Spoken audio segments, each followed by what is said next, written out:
Yeah! Thursday night, 7 p.m. Mr. Forsaken Steel. If you can hear me. What up, folks? Can you hear me? I can hear you. Can you hear me good? You sound fine. I don't think you can because I got the wrong mic on. Hold on 1 second. That sounds fine, but okay. What did you hear? Mr. F250 already in here. Is he in here? What's going on, man? Sorry, I'm trying to. I got mixed up here. I'm lost. Can you hear me now? I could hear you before. Can you hear me better now? Nope, sounds the same. Really? Absolutely. I don't think so. I think you're lying. Thanks for telling me what I can and cannot hear. I think you're lying. That's a really random thing to lie about. There we go. How about that? Is that better? That actually sounds worse. Seriously? Yep. It's because he can hear your voice clear. Are you serious? That sounds bad? Yeah, it sounds like you're 4 feet away from the mic. How about now? Nope. Sounded better before. Really? Yep. I'm so confused because that's this mic, and the other one is the crappy mic. Hey, everybody in the chat, tell me if it sounds better now. Oh, wait, that's not the... No, that's the one I wanted. Or now. Which one sounds better? I like the one you're doing now. Bob, you tell me. Which one sounds better? They sound the same.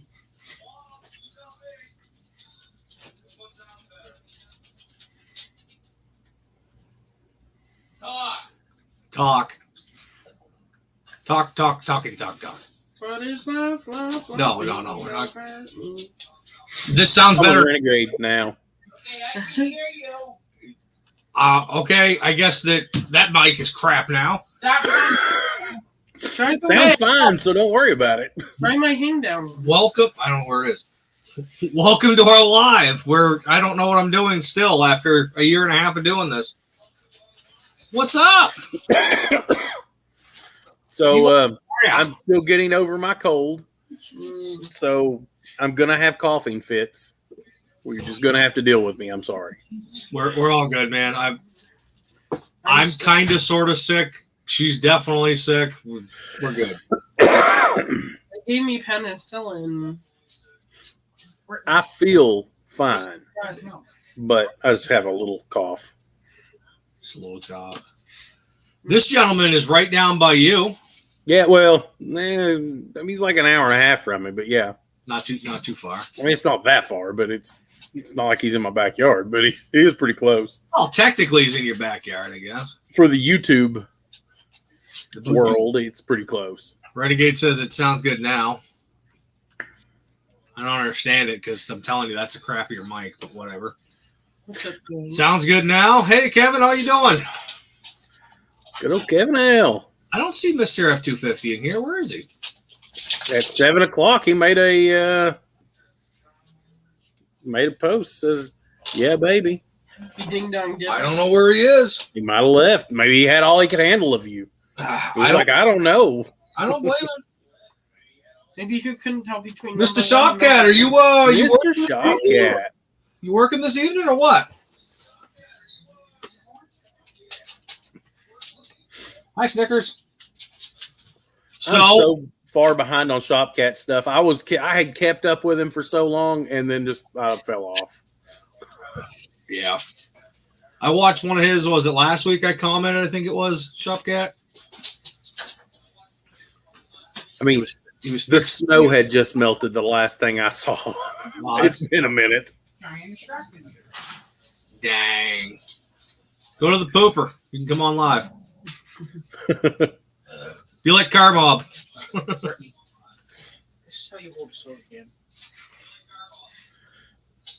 You want to go on camera?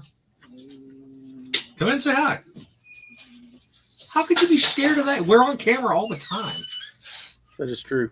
It's live. So? Just don't do anything stupider than what we normally do, and we're fine. Well, you cut out a lot of the stupid stuff. We cut out a lot of Bye. Goodbye.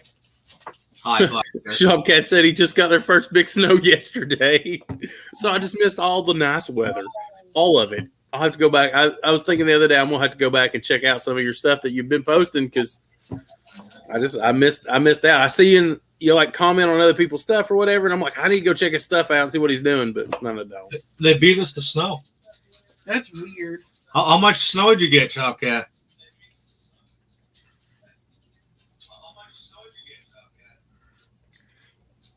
And Renegade, I shipped you some stickers, and they shipped them back to me. So hit me up with your PO box again because I wrote it down right. I don't know if they just messed up or what, but email it to forsakenstill@gmail.com again, and I'll ship those back to you. I gotta send stickers out to people too. I'm such an old soul. When he said that, I started singing all this. All right. Reacher.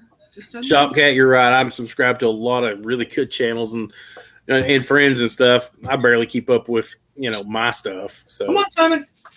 Come say hi, Simon. Come on, baby. Come on, Simon. Come on.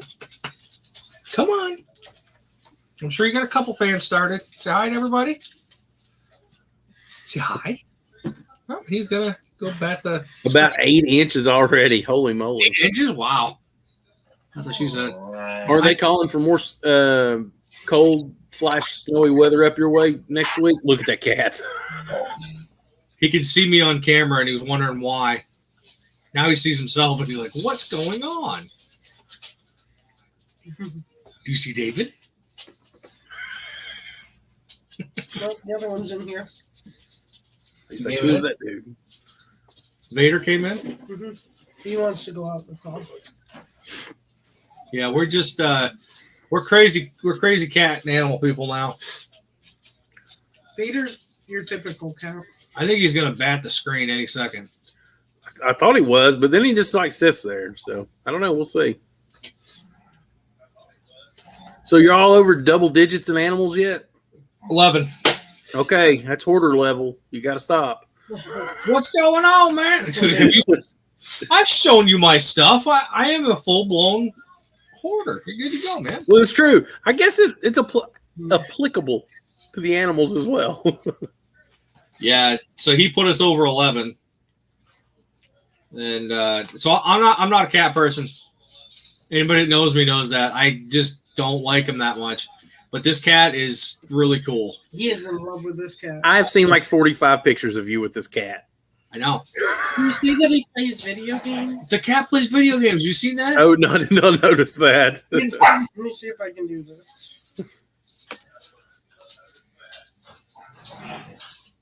Simon. Fingers on their selfies. Never seen that. Filters. Oh, filters on their yes. Hey. I have not. Simon. I've seen what do you call that? Look. There we go. See? I don't know if you guys can see it or not. On the screen? They can't see the screen, but and the object is that he bats it and it goes poof and disappears and then another one shows up. So it's a game made for cats. It's a game made for cats. Can you guys believe this crap? It's like packed. I've never What up, seen Bryce? a cat do this, but you all done, Simon? Yeah. He's all done. Mr. F-250's in the house. So he's back. He's back. Told you he was in here.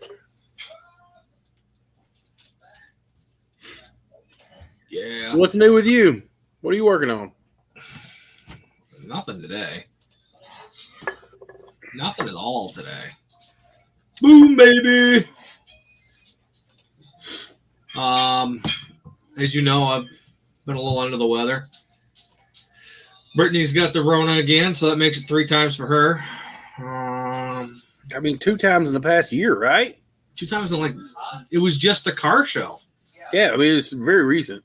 Yeah. Yeah, I have a doctor's appointment Wednesday to get checked out because I'm thinking there's an immune system. Yeah, there has to be thing. Does everybody like watching the cat? I mean, it's cool. I'll keep it there. I don't care. I mean, I can see you, Britt, and the cat. It's fine. All right. Maybe I'll bring more. Probably viewers. have to put a little bed up here, and this will be his channel from now on. We have a bed. He'll do way better than you. Just so you know. Yeah, I know he will. I mean, this is how it is. He's way cute. I don't agree. Yeah. I think you're pretty cute. Oh gosh, here we go. Hey, Brittany, What? come here, please. I already did it. Tell her to check her messages. Oh, goodness. You out, Mr. F-250? What? He has to get some rest. Well, go get some rest, sir. I appreciate all of the A support. needle laser pointer. Hold on. Bring us the laser. Well, they have a laser. I have one. Well, it's not for a cat toy, but try it. Let me see it. I feel like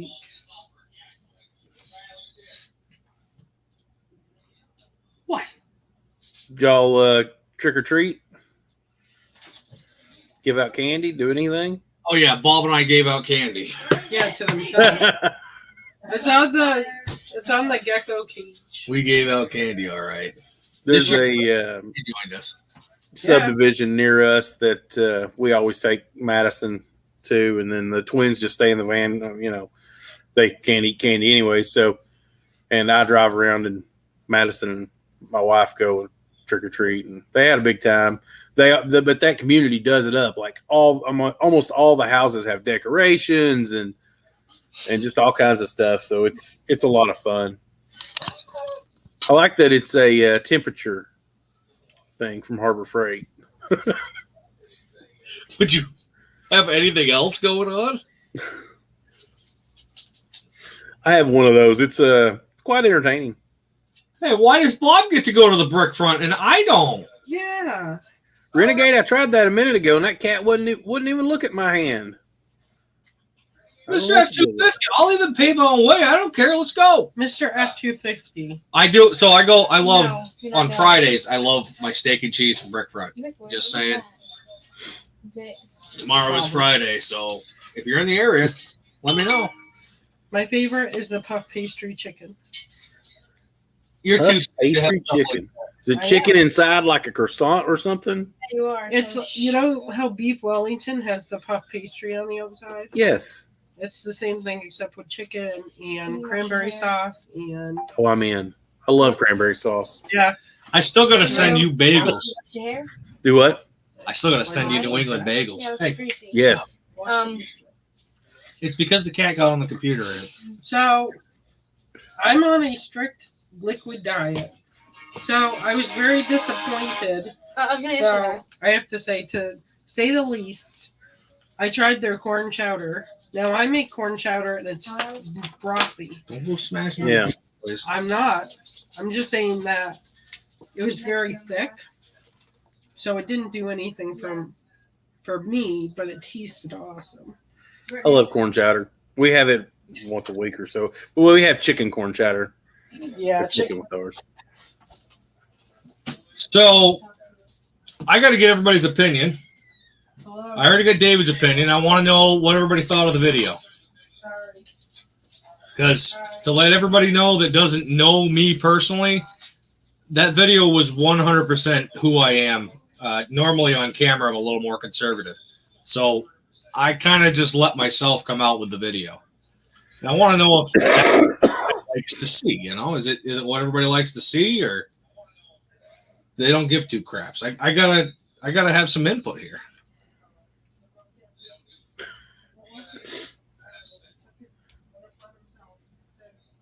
Liberty. Liberty. He's an awesome guy. He is in every single chat of mine. He is. He watches my videos, I believe, every week. He oftentimes comments on my shorts. He's in there. Yep. If it wasn't for And I him, appreciate it. if it wasn't for him, we probably wouldn't have made the car show because most of those parts I got was from him. We're from him. He's got a 6. Is his a 60? His is 62, I think. 62. Isn't it 62, Liberty? I made it. Yay.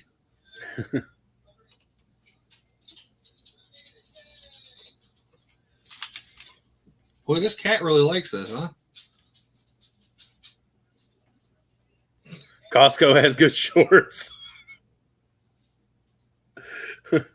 I don't know that I've seen any of their shorts yet, but I like food, so I'm sure that's what theirs are all about. Or is he talking about 60, his is a 61. I thought it was a 60. 61 also? Yeah. I think the 60, 61, and 62 I think were all the same. And then 63 they changed to that swoopier side. I don't know what to call it. Swankier side? Is that what you said? Swoopier.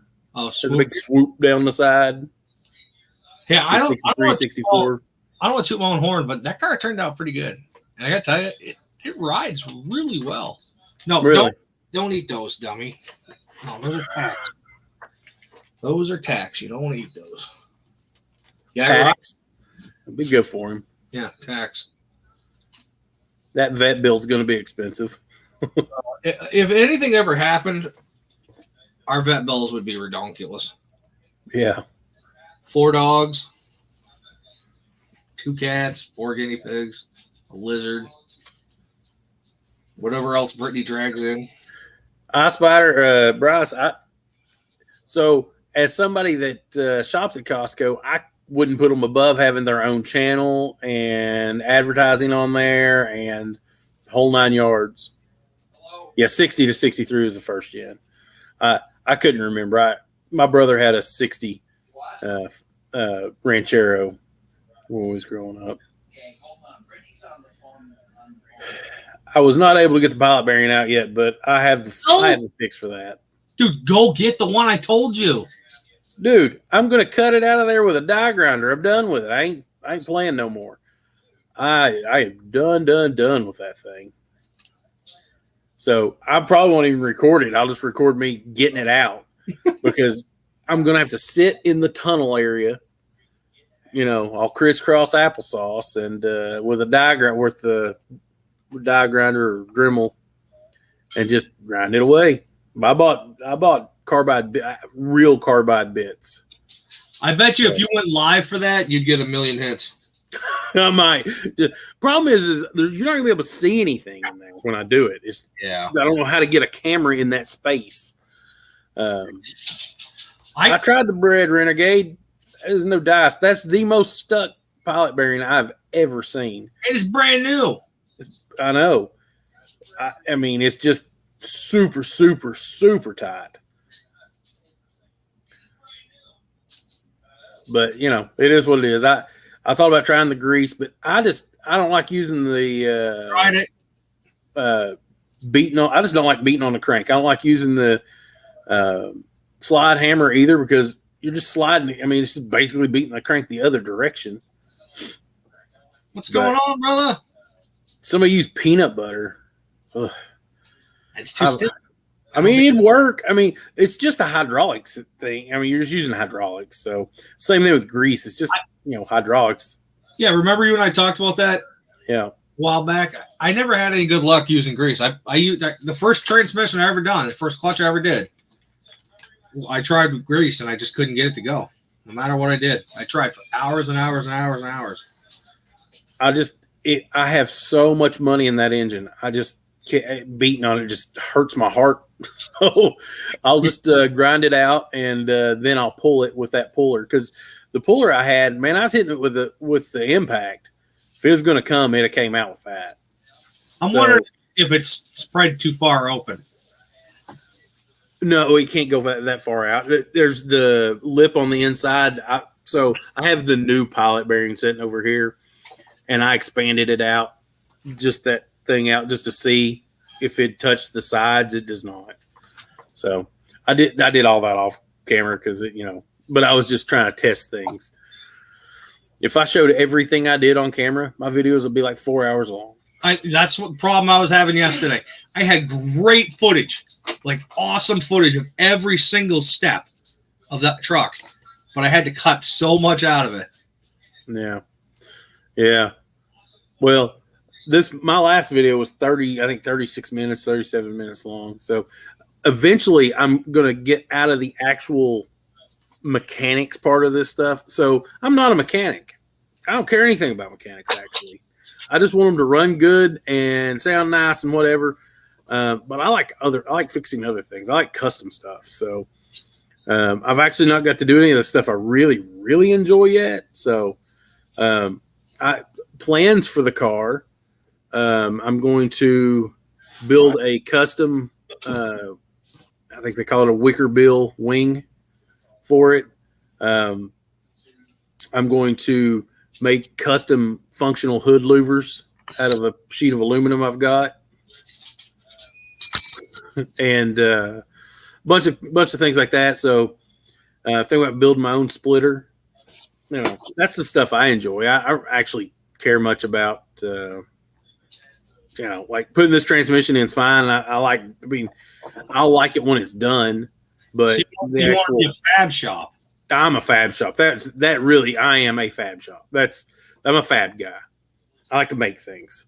Well, so Liberty, I'm sorry that guy didn't show. Liberty, it's kind of like that. Custom or custom, one of the two. It sounds like marketplace all over. Yeah.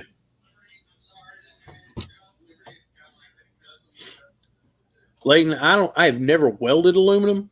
I have a TIG welder, but it is not a AC/DC welder, so it will not weld aluminum. But since it's a non-structural kind of thing, I'm going to try just the brazing method with those aluminum rods. Can't hurt. I mean, I'll give it a shot. We'll see what happens. Right.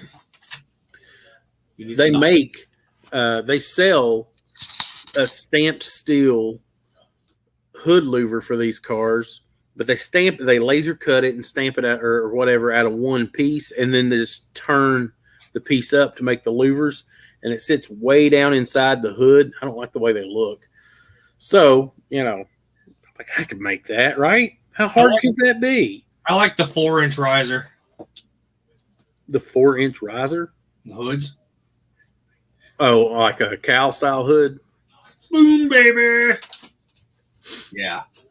But, well, I mean, they're all right, but I want it to look like an IROC still, so I want to stick with the IROC style hood.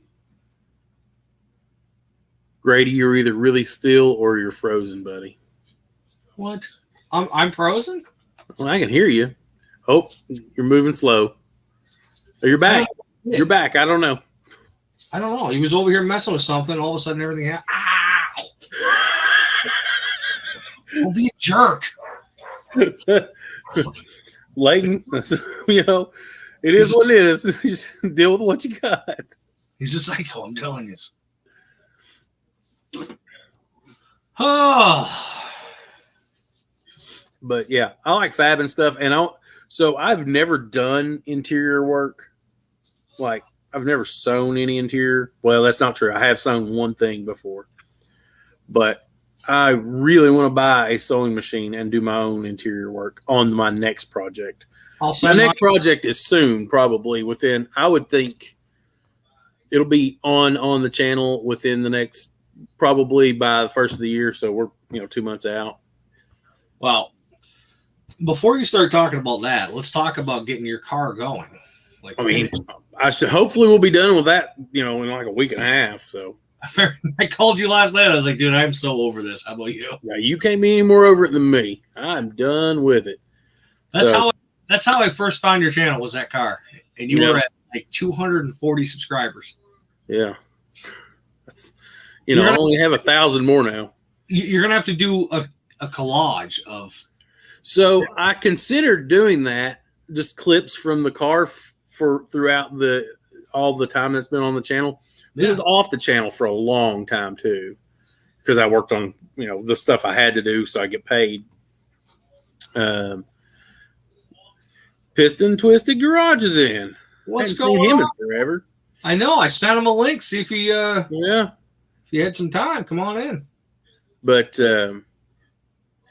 yeah, the car's almost done, or as done as I'm going to do it until I may do more stuff in the spring. I still have a strut tower brace to put in it. I still have the Dakota Digital put in, but that's stuff that you do in a day. That's no big deal. I know. I commented already. I did hear you. You were having screen problems. Look, now he's done attacking me.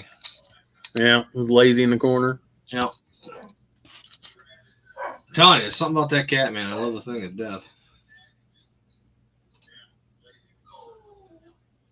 But yeah, so this car should be done really soon. I'll probably drive it some for the winter because it doesn't snow here. So as long as it's not raining, I can get it out. As long as I'm gonna hook the heater up, so I can get it out, run it around, have a good time, and get some miles on it, and then come. So I just put a spoiler out there. We're going on Power Tour next year in this car. Period. Bob, do you believe it? There'll be one video before we leave of me getting the car ready, and then we're gone. Hopefully that'll be it. So I got a good, really, really good friend of mine supposed to be coming with me. Do you believe that he's going to go on Power Tour in the 3rd gen? I'm going to make it, Bob. Sure. Come on, have faith in me, man. 2 years, man. 2 years we've been wanting that. Well, it's not been a lack of trying or money. My goodness. If you ever want to buy a money pit, buy you a 3rd gen Camaro and throw an LS in it. How much is it just to register to do that?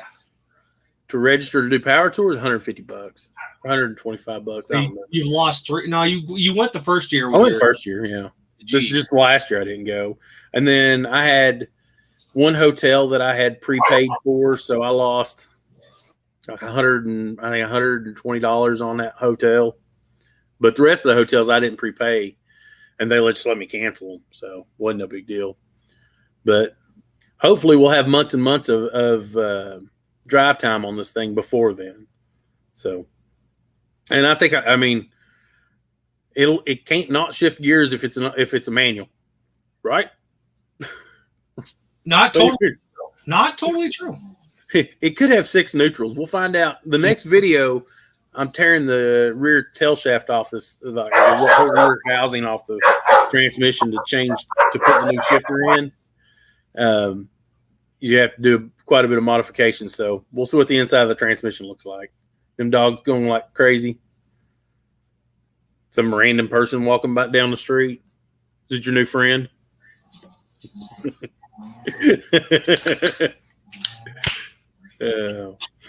But I'm so yeah, lose subscribers.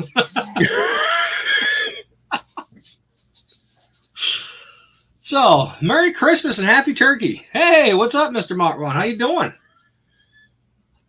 Seabolt, so you're trying to do next year's fall rod run in your 96 Mustang? That's a long way away. You should have plenty of time.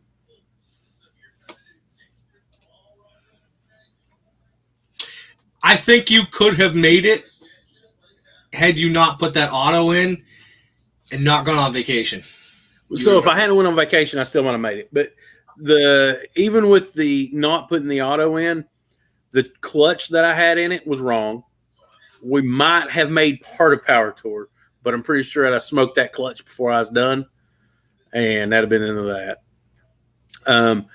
The original shift position for that transmission was never going to work, and I did. So at the time, Auto Sports Engineering, which is who I bought this new shifter from, by the way, the only people that make one that I'm aware of, they were back ordered 2 weeks, so I just couldn't get the parts. I was just like, and I was just like, I don't know what to do. So if you can't get parts, you can't get parts, So if the transmission just had worked, I'd have made it, because I was pretty close. I at least made the last half, but whatever, it is what it is. Yeah, it's probably for the best, because now I've had a chance to do a lot of other things that the car really needed to be a good car. Hopefully you get it up and running and you can work out all the bugs, especially the cooling system and AC, because in everybody else's video, they were boiling. So you don't know where the tour will go next year, but in theory, we'll see what they do. But in the past, other than this past year, they've always started in their last location. So it'll start in Atlanta. So Atlanta is only about 7.5-ish hours from me. So that's pretty close. But who knows where they'll head. They may head to Florida. They may head South Carolina, Georgia, from Georgia. I don't know. Texas. We may end up in Texas. You don't know. That'd be awesome. But here, I doubt it. Usually, I think in by January, February, March, somewhere in there, they release all the events, and then they later on they release all the dates. But I don't care. As soon as they open it, also this year I'm going to do the gold package again. That's what I did the first year, but it wasn't even available this past year. But it's more money, but you get a park right near the venue, which I really like that, because the people that tend to go to the gold package are people that are doing the entire tour and not just like one day event people. And the one day event people sometimes it gets wild down there sometimes. So, it's just nice. I could leave my T-tops out with the windows down, whatever, in the gold package area, and it'd probably be a safe enough event. Where if I did that in, general parking, I may come back and the car not be there, or parts of the car gone, or whatever. So, I'd cry a lot. Yeah, I mean, it is what it is. But I have stuff to do to this one. But I'm ready to move on to something different. I am sick and tired of working on this car. So, and I have another one right here waiting on me. So, yeah, I was thinking about that on how many different projects I've gone over, and one that you continue to go. Yeah. Well, I've had a lot of projects, but this is just the one never ending. Well, I'll tell you one thing. I'm not doing a burnout till I break that clutch in, because I ain't pulling it back out for another one. So we got 1,000 miles to drive before there's a burnout.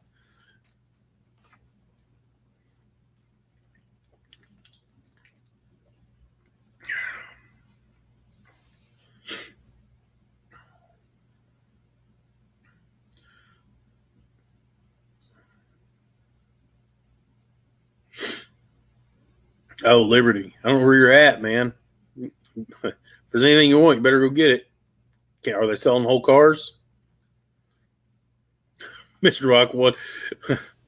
Project, what's that? I don't know how he could walk around that junkyard and not just be like, mine. Yeah. Yeah.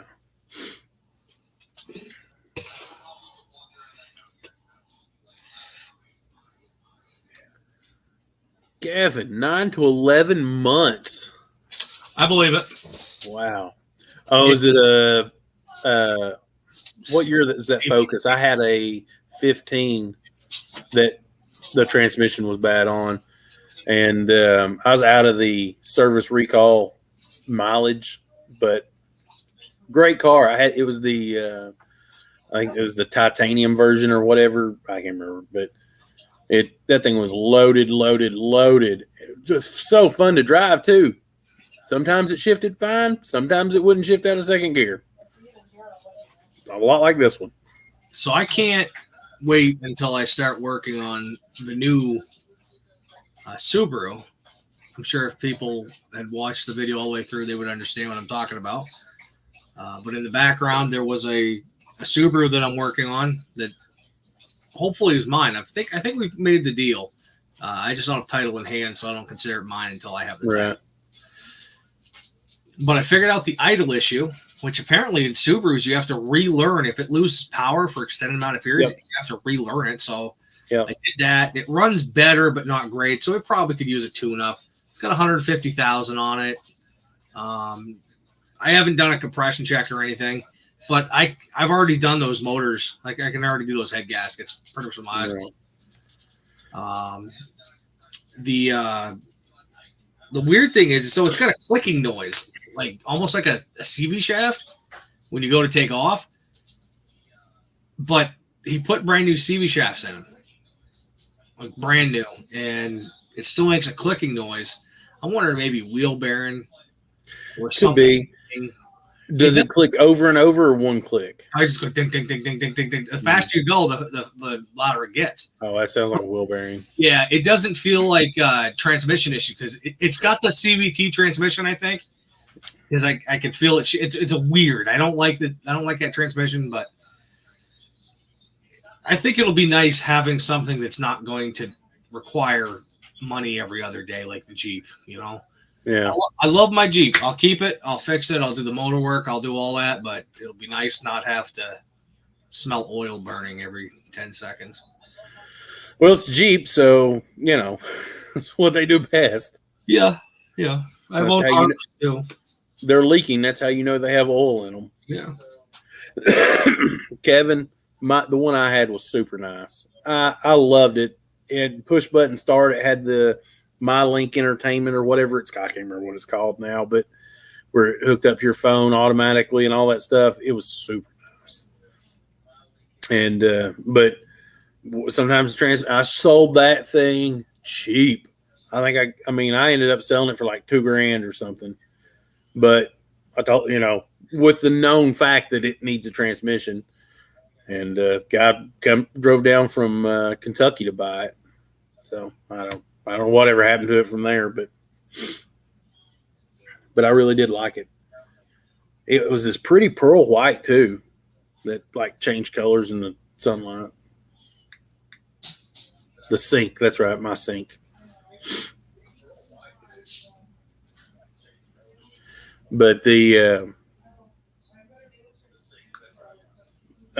that little thing, it drove so good. I bought it at auction. Of course, when I have my car lot, I bought it through auction, and they did not mention that the transmission didn't work. So of course I overpaid because I paid for it as a running driving car, and it shows up 3 weeks late because the transport company wouldn't pick it up. This is all during COVID. And then they finally got it there, and I drove it. Took my wife out to lunch with it, and it wouldn't shift out of second gear on the way, or out of first gear on the way back. And so I immediately put in a call and called them and told them, hey, this thing's junk. And they gave me $500 whole to fix the transmission. I was like, find me a place that'll fix the transmission for $500. I can't find a place that'll look at it for $500. I remember I was working at the Ford dealership down here, and was it Festiva or whatever the hell that was? It was a wannabe Focus, brand new. Shut up! Brand new. I had to bring it off the lot to get it ready for a customer. So I PDI it. I take it up the bypass, come back. I threw the keys on the desk. I said, y'all got to get somebody to check out that transmission. One of the Ford techs come back over about a half an hour later. He's like, Gary, that drives perfectly fine. That's just the transmission.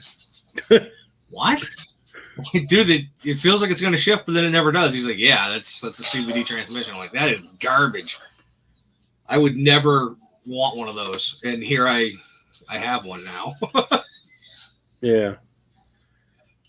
Well, hopefully y'all can get that transmission fixed soonish, because I'm telling you, it's a great car. As far as how it drove and looked and all the things, I loved everything about it, except the transmission wouldn't work. But it's a big problem with them.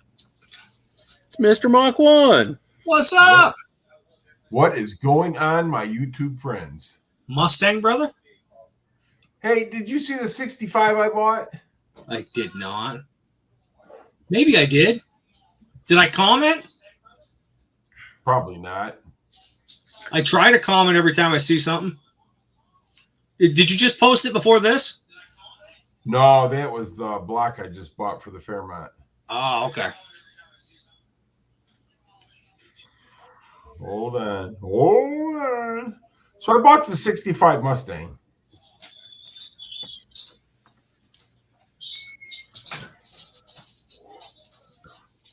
The body on it's actually pretty clean. Oh, wow. That is nice. That's pretty nice looking. Right. On both sides, it's pretty nice. It's got a dent in one quarter panel from pushing it, trying to get the car up on the trailer, because every wheel on this car is locked up. Well, what a surprise. Right. All drum brakes, of course. How's the floors? Gone. I mean, hold on. At one time, somebody replaced the floors. So the patches are still in it? It's that, so it still needs to be replaced again. Yeah. So they hacked it to hell, huh? Yeah. Is that tub? No. And then the rear frame rails in the back, instead of spot welding them, he actually bolted them in through the trunk floor. He bolted them through the trunk floor. That's something. So how twisted are they? Not at all. Really? Yeah. So what I'm going to try to do is the trunk and everything's still in really good shape because they replaced the whole trunk. So I'm going to try to take the bolts out and set everything up and just spot weld them in like they're supposed to be. Yeah. You know what I mean? So we'll see. But I got to get the Fairmont done first. Yeah. So I have purposely set up my workload, meaning the new age Mustangs put away, the Falcons put away. All I have up and going is Rusty Rick, the F-150, and the Jeep. And now I have that Subaru. That's all I have up top here. And the Mustang is still tore apart in the back of the garage. So I don't have anything else really to work on all winter. My focus is mainly going to be on the Mustang. If I hadn't gotten sick the last few days, I would have already been out there recording and ripping it apart. Because I'm just going to go for it. I don't even care. I'm just doing it. Whatever. Look, whatever you do to that car, it can always be fixed. Yeah. Yep. You messed up something, you can always fix it. And then Just sheet metal and paint, man. Just sheet metal and paint. It's really. That's what my shirts are going to say when I finally make shirts. I'm making a shirt that says it's just sheet metal and paint. Yeah, cut them up. It's fine. It's no big deal. The levelness is really close, and I figure I'm going to start by ripping off the quarters, and then just slowly peeling it back from there. Just do 1 quarter at a time. Yeah, that's what I want to do. Yeah. But at the same time, I got to do the floors, the rails, the trunk pan. I got to do it all. So, and this car that I got out here in the backyard right now, my trailer, he put new quarter panels on it at one time, but he didn't replace the inner ones, the inner fenders. I mean, they're horrible. I don't know why. Like the wheel tubs, you mean? Yes. Those were only like $78 when I bought mine for already put together ones. So the story of this car is the guy was working on this car 16 years ago, and then he got sick and passed away. Oh. So now they just sold all the house and everything like that. And so they called me on the phone and said, hey, I got this 66 or 65 Mustang in the garage. How much you give me for it? So I walked over, gave him a price, and dragged it on the trailer and brought it home. There's one up here that is literally a shell. And I'm kind of thinking about grabbing it and putting it on something. Because I'm already doing all the rest of. I want to do something stupid and fun, like a truck frame or something, you know? Yeah, if you could find like a Bronco 2 or something like that, man, that'd be awesome. There's plenty of Broncos up here. They're all rotted, so it wouldn't take nothing. Chef Shade Tree. I'm not even paying attention to the chat.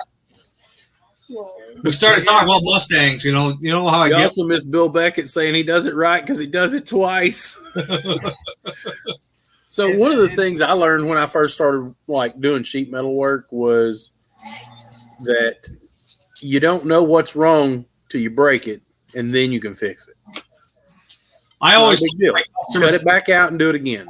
I always told my customers when they bring me something weird, is I'm gonna tell you right now, I don't know what I'm doing, but I will by the end of this project, and they'd laugh at me and they'd be fine with it. Yeah. And you got to remember, man, YouTube is your friend because whenever you do that car, somebody's done it on YouTube. I'm not even gonna work after the Especially Falcon. that car. I mean, there's 10,000 videos on those cars. After the Falcon, so when I first started working on the Falcon, I was really nervous about the bodywork. Those windows that were messed up, they cut out. And then I had my buddy Ed come down here, and he showed me a couple of things. And he says, don't worry about it. He says, because I made a whole panel, and I really messed up, but he says it's not that bad. He wanted to show me how to fix it. And I'm like, nope. And I took it, I threw it, and I said, we're going to make a whole new panel. So by the end of one side, I had way more confidence in metalworking that I didn't even give a shit anymore. So I'm cool with just doing whatever at this point. But like you said, I can't get much worse than what it is. The parts are already sitting there rusting. Might as well just do it. And I would start with the floor, though. I would do the floor, rear frame rails, and the trunk pan first. I figured that way you've got something solid underneath it to hold it. The quarters aren't solid. There's nothing. I know, but they'll be fine. I've watched videos of people take everything right out. Want to say hi? Simon? So, I mean, I've cut cars down to where basically it's just the inner structure, the roof, and a cowl and rockers. I mean, and built off that. I mean, just start mock it all up, screw it all together, get it like you want it, adjust it as you go, and then start welding.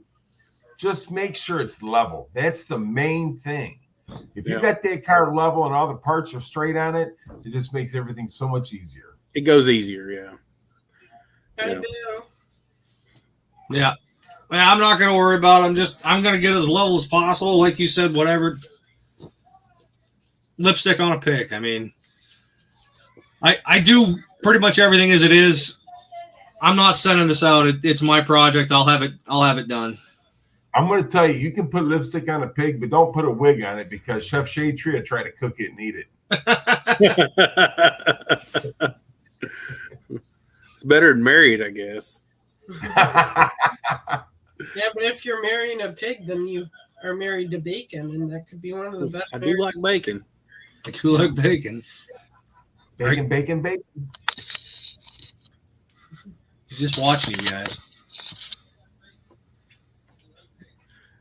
He just don't know what to do, or she, or it. I don't know. It's Cats. Simon. It's a he. To he, I don't know.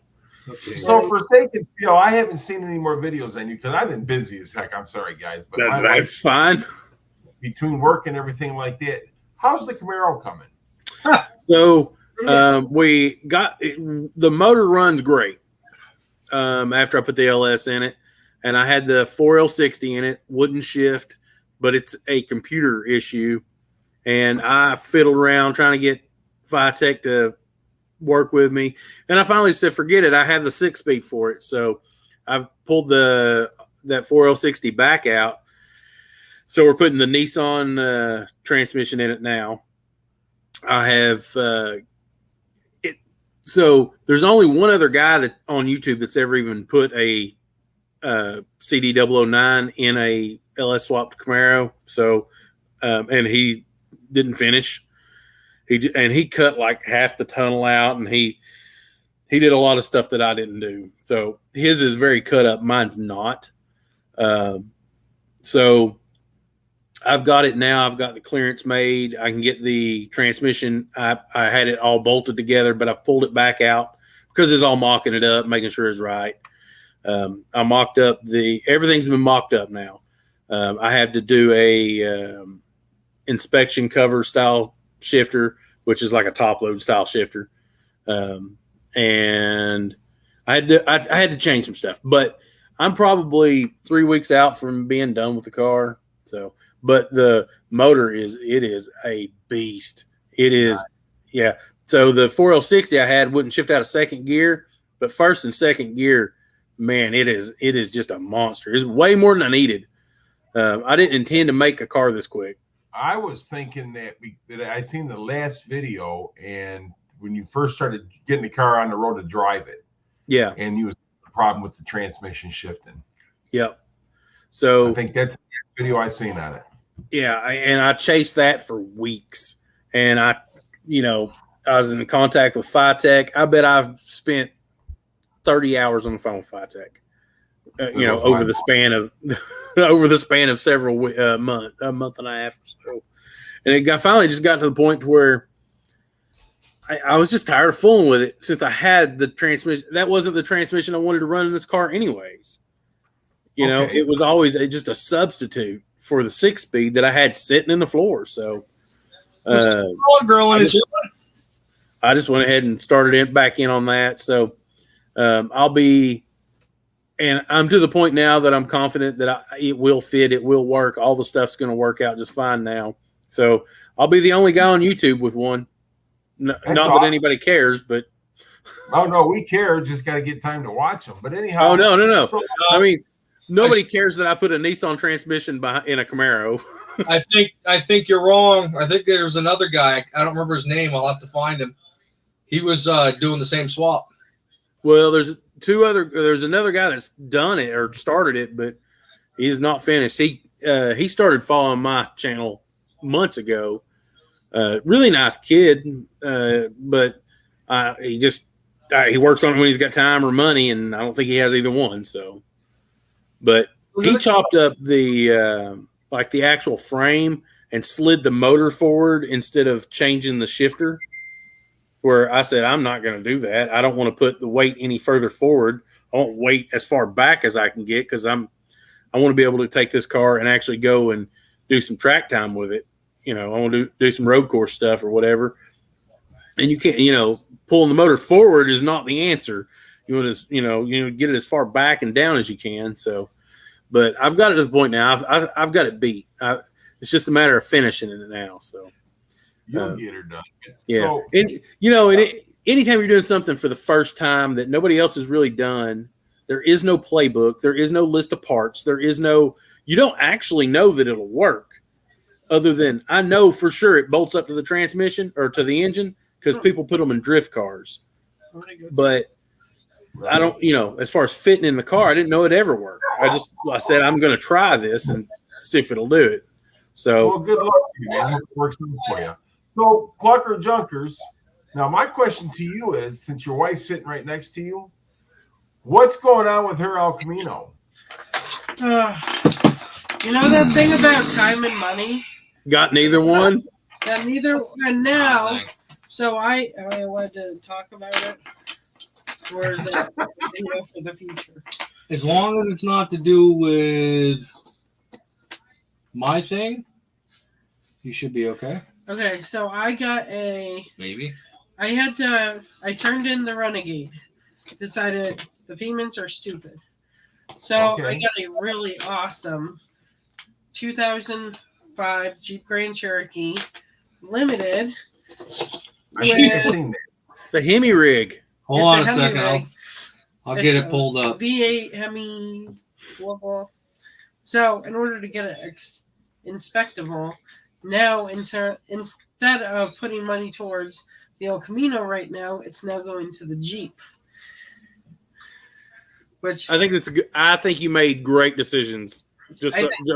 Not that my opinion much matters. It's not my money, but I think it was a good decision to get out of the Renegade and into something that you could have paid off in a few months and be done with, and then you can allocate money to something else and still have a good vehicle. That is a good vehicle. I believe that. So it was very scary to begin with because we couldn't figure out why the MSDS crap, because it's a Hemi, cylinder 7 would not turn on no matter what we did.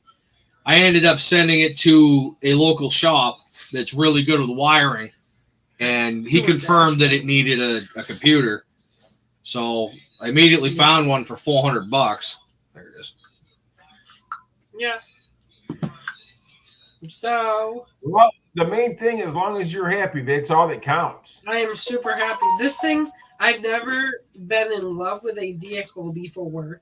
I mean, I love the El Camino, but I haven't had the time with it that there's no connection. There's no connection yet, but the feelings I have for this Jeep are like, this thing's my baby. Yes, ma'am. I mean, for me, Cool. Yeah. That's yes, cool. ma'am. Yeah, that's really cool. I love it, and it's got I call it the bushwhacker, but I guess that's not what it's called. The thing that goes on the front.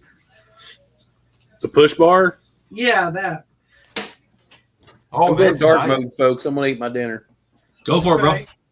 Yeah, That is I love this thing to a T.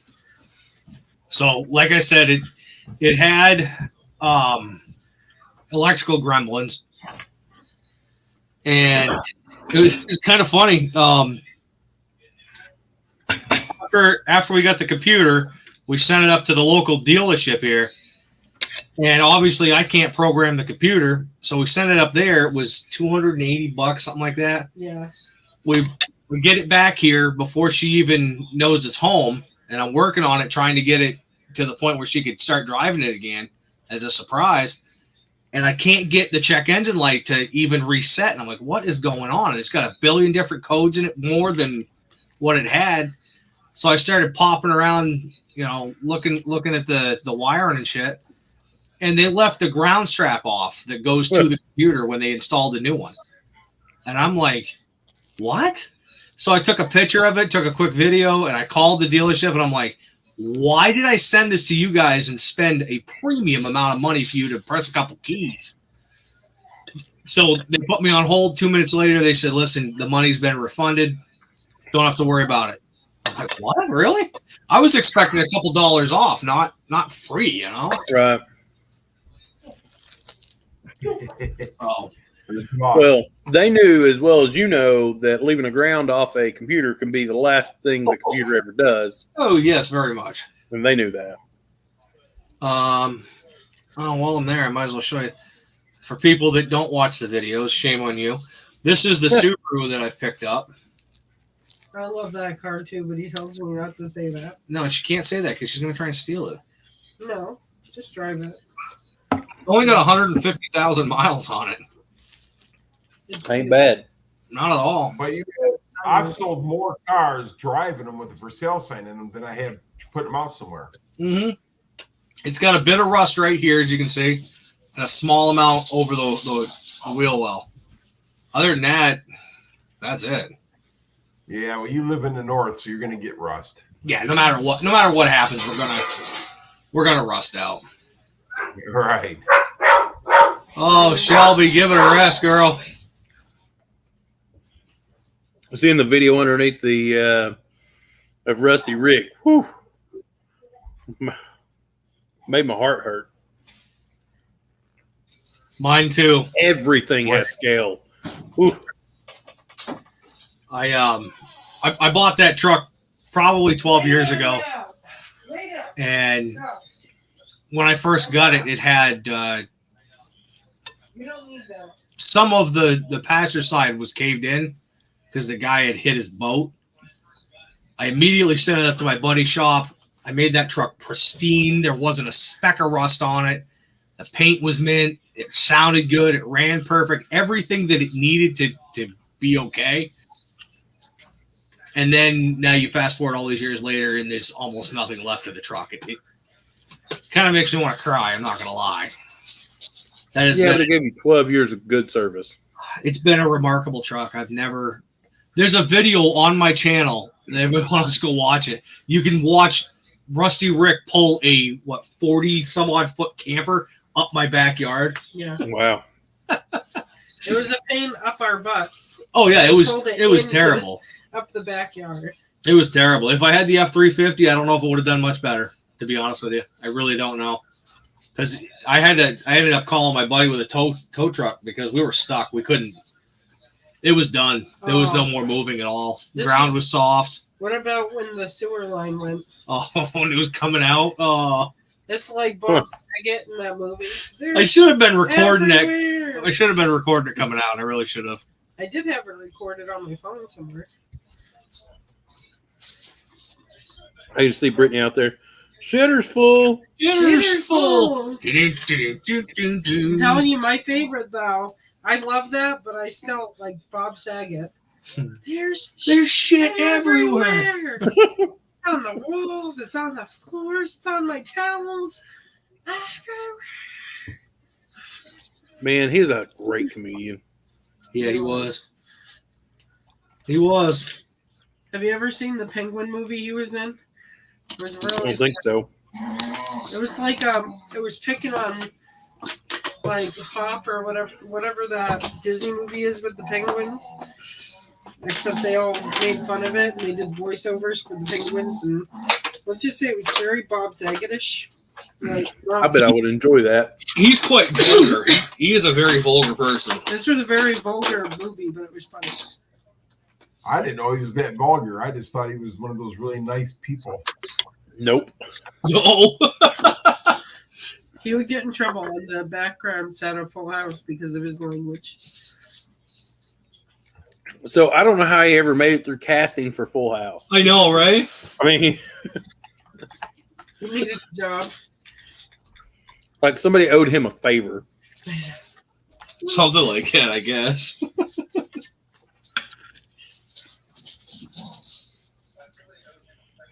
I don't know. Actually, according to Google Maps, my dad is 4 hours south, 237 miles. Are you guys trying to like like Wheel and Deal pizza delivery.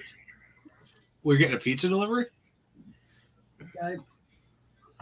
Apparently, Chef Shade Tree is looking up Google Maps to see about delivering a pizza. To Renegade. Oh, to Renegade. So just call. What?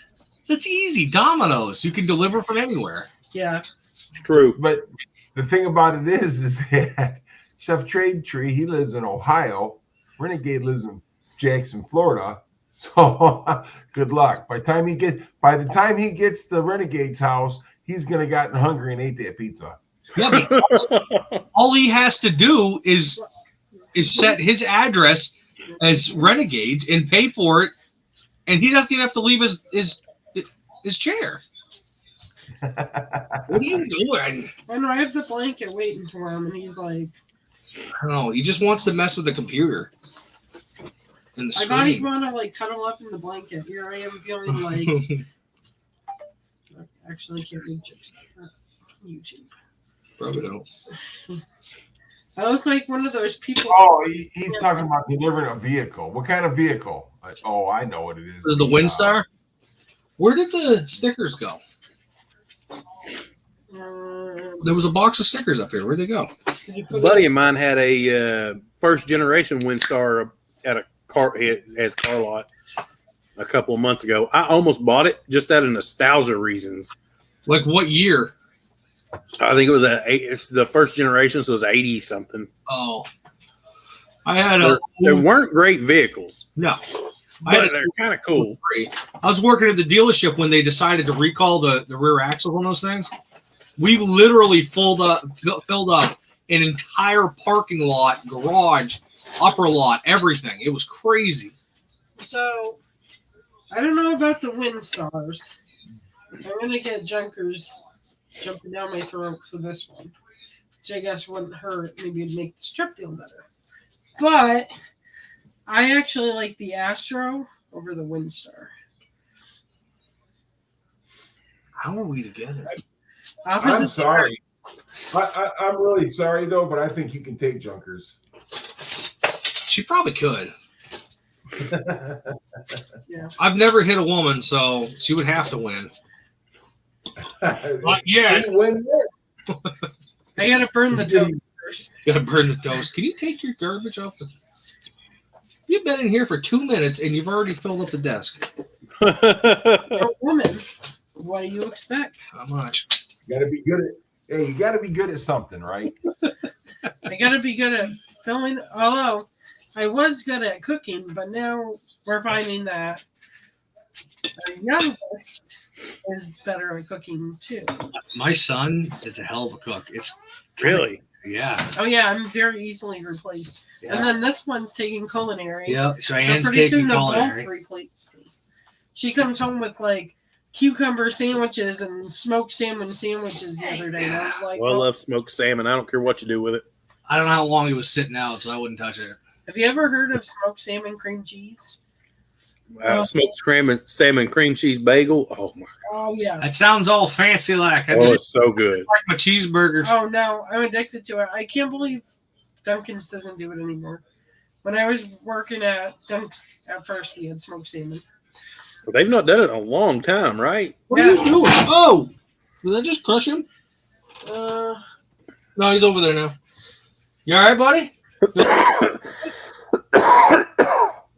He looks okay. So, we've talked about our project. So, what about you? I know you talked a little bit. Which one? which one? So, what's the plan with the one you just picked up, that Mustang? You gonna sell it? You just gonna flip it, or?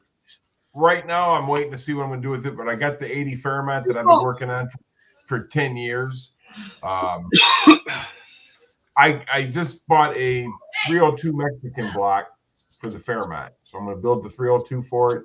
Probably 347 it, and then after I get the Fairmont done, then I'll start working on a 65. What year's the Fairmont? Carbureted car?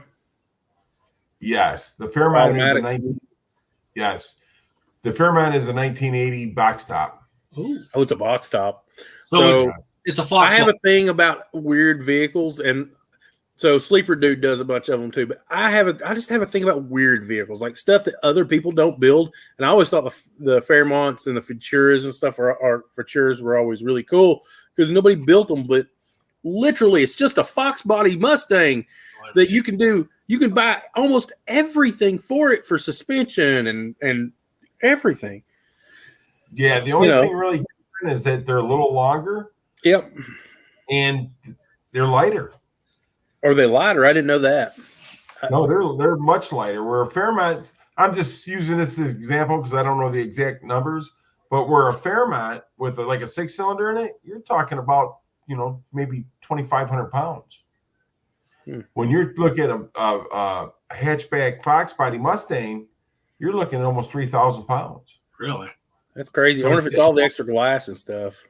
It could be. Plus, that back hatch is heavy as heck. Yeah, I know. Just the glass and that back hatch is heavy. It's one of the things I got to do in this Camaro before I do much with the body is I got to fix that hatch because the hinges bend because basically they didn't make them. They made them out of pot metal almost. They bend and they shift the whole thing over. So $260 for a set of hinges. I about died. That's the only reason I hadn't already done it. I was looked at them, and that's without the bolts. So it takes a special bolt that goes through the glass. That's another $30 for bolts. No, it's ridiculous. It's ridiculous. And the thing about it is, 2 years ago it was half that price. Yeah. Everything has went up so much for car parts. It is what it is. On a Are tree. you being attacked, Grady? I am not a tree. He likes the Batman. But yeah, so I mean, it's gonna. There's Car Mob. Hey, buddy. There's. Garbob. It's gonna be 302 board stroked out to a 347. It's gonna be naturally aspirated, so it should run pretty good. Yeah. It'd be more than enough for that car. Oh yeah. Is that a pretty clean car? I'm gonna tell you, it's probably underneath this car is probably the cleanest you've ever seen. Really? That's Yes. awesome. Let's see pictures. It is. It's extremely clean. Let me see if I can find some. The car is from Arizona. Oh, so it's a really clean car. Right. And I've had the car for 10 or 11 years. So is it always been a work in progress, or did you ever drive it? No, I drove it for a while. It was a 6-cylinder. I drove it for a while. One of the things a friend of mine had a Ventura, Grab it. Buy them all. whatever. I can't even think of what it's called now. It wasn't a Ventura model. It was the Lincoln, whatever the Lincoln was. That was that body style. Can't even remember what it was. Yeah. But he had one when we was in high school that had put a 302 in, and he put a 5-speed out of a T5 out of a Mustang.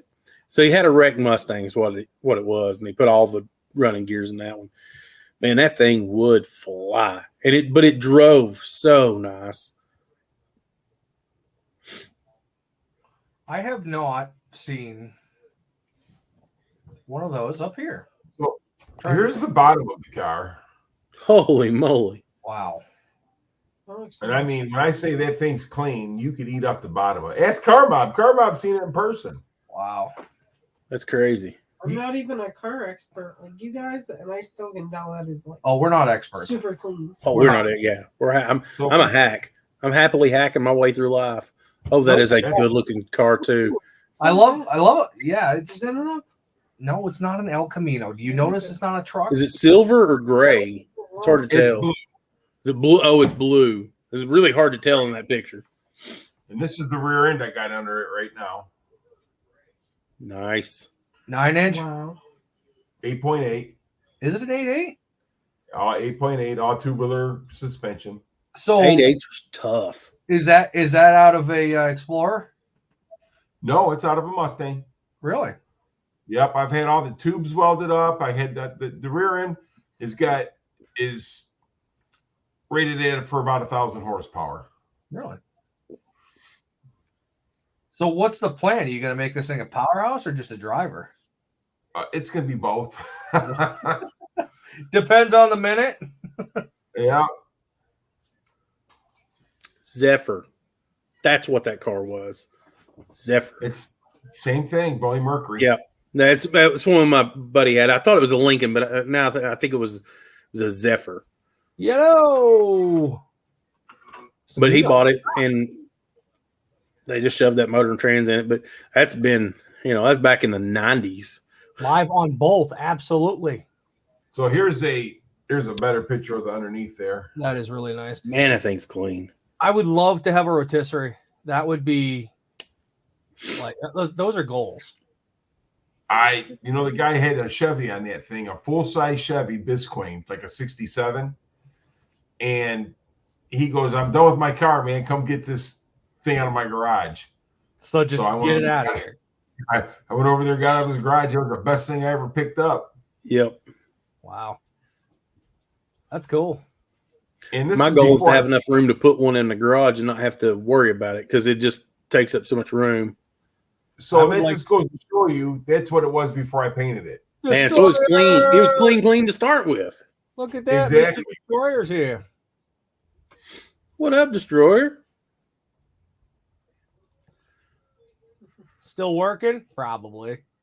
So we got Car Mob in the chat. So we're trying to talk him into because he's got a notchback, a really nice notchback. And what year is that notchback, Car Mob? Tell us. It's got to be 90s. It is the 90s. Yeah. I think it might be a 90s. I think they only made them from 99 to 93, right? Right. So he's got that. It's a 92 coupe. And I'm telling you, his car's clean. It's it's a California car. So we're trying to talk him into when he has his next party or whatever, to let us all work on it and make a video on it. Which I only live like 45 minutes from Car Mob, so we can go over there anytime. Oh, that's almost next door. Yes. Yeah. So it's an SSP car.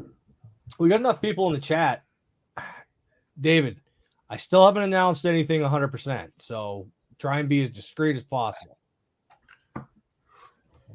I and another YouTuber want to start something that could potentially bring all the smaller YouTubers more into the light. You know what I mean? So the plan right now is that I have purchased something. Somebody's going to bring it to me in the springtime, and that somebody is going to be surprised with a vehicle of my choosing that they have no idea what they're driving back. They're going to record and drive this thing back, and either at home or somewhere along the way, they're going to gift this to another small-time YouTuber. And the hopes is that the car will grow into something bigger than just a ride. So it's like a quilt. Everyone adds their own. It's I guess so. I guess it's like a quilt. Like a quilt? Is that what you said? I have those custom quilts all us guys are into. Yeah, or you could think of it as like a snowball. Like it rolls and rolls, and then it hits here, picks up more stuff on it, and then it rolls and rolls till it's at the last person. It's all souped up. So that other person is here tonight. If he's wanting to talk about it at all. Once again, we're not talking about what I purchased. Well, I don't know that this will happen. We don't. Person. Surprise. We don't know if this is going to happen 100%. This is just in idea stage right now. Yeah. I guess the car that they would be driving back would actually run.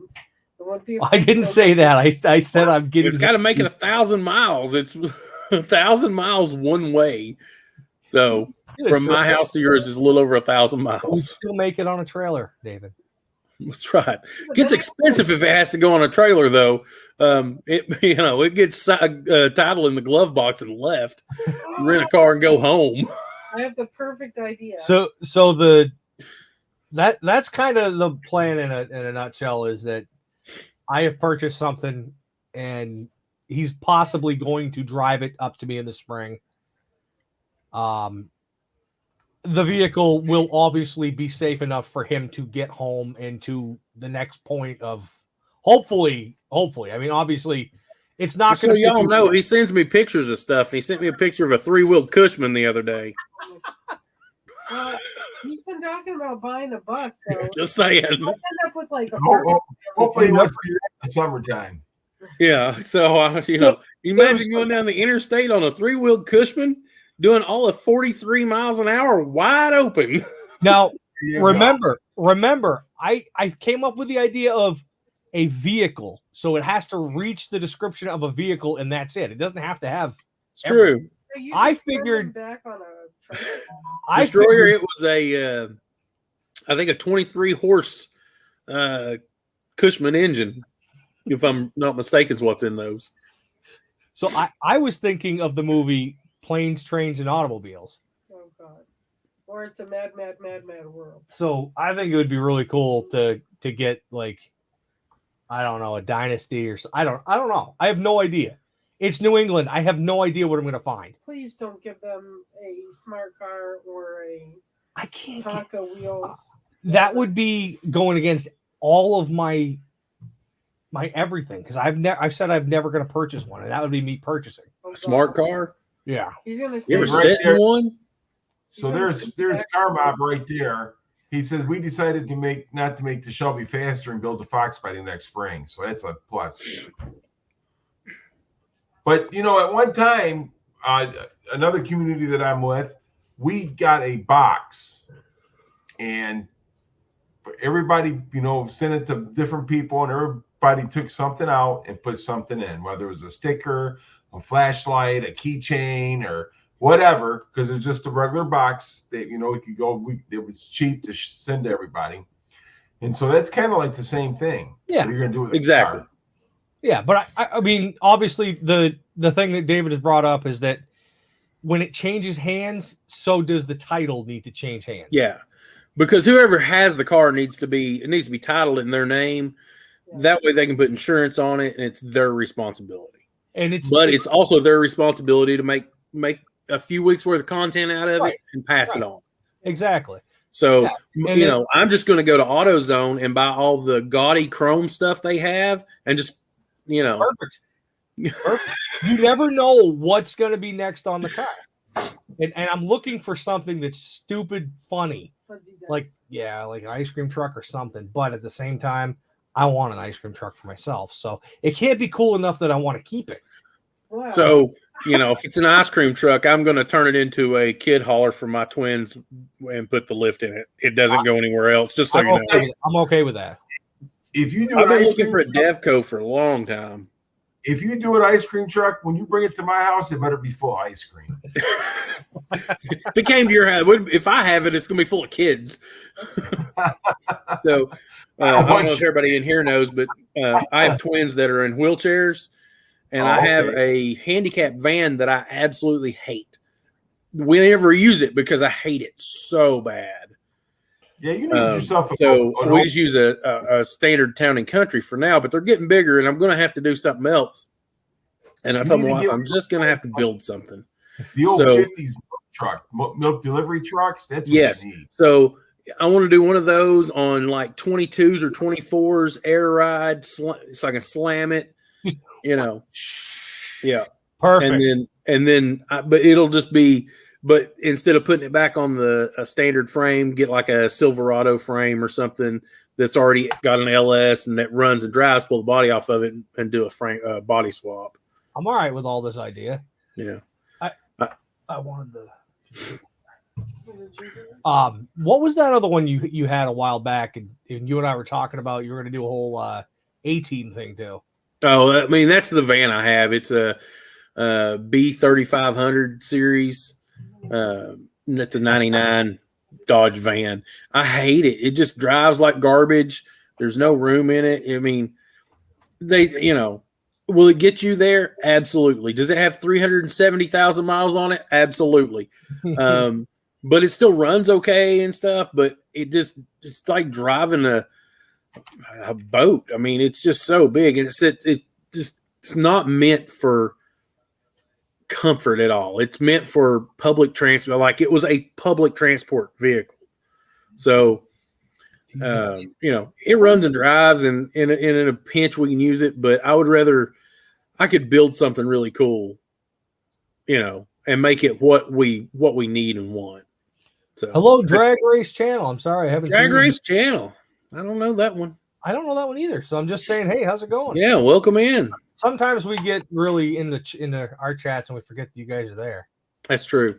It really is. So I'm trying to. Fortunately, most of these people in the chat are friends, so we don't have to entertain them very much.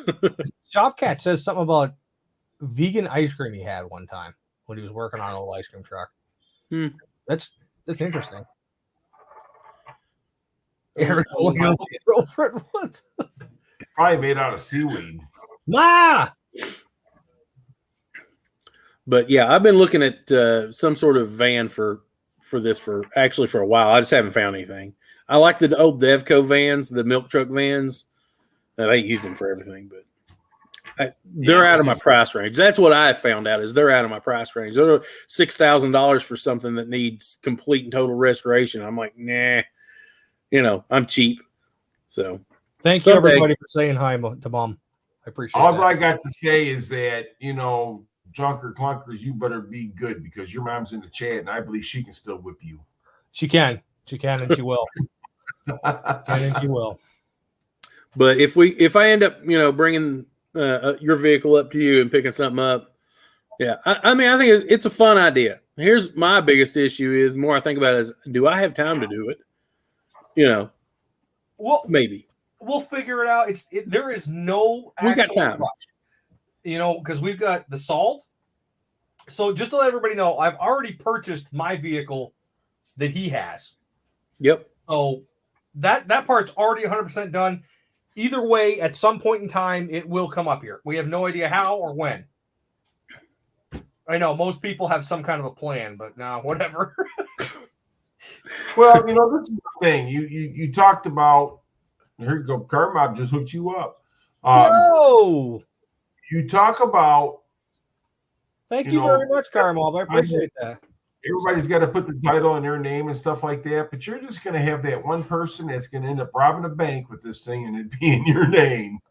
Make them sign the title before they leave. Yeah. And then you turn it into your insurance company and it is official and state and it's officially not yours.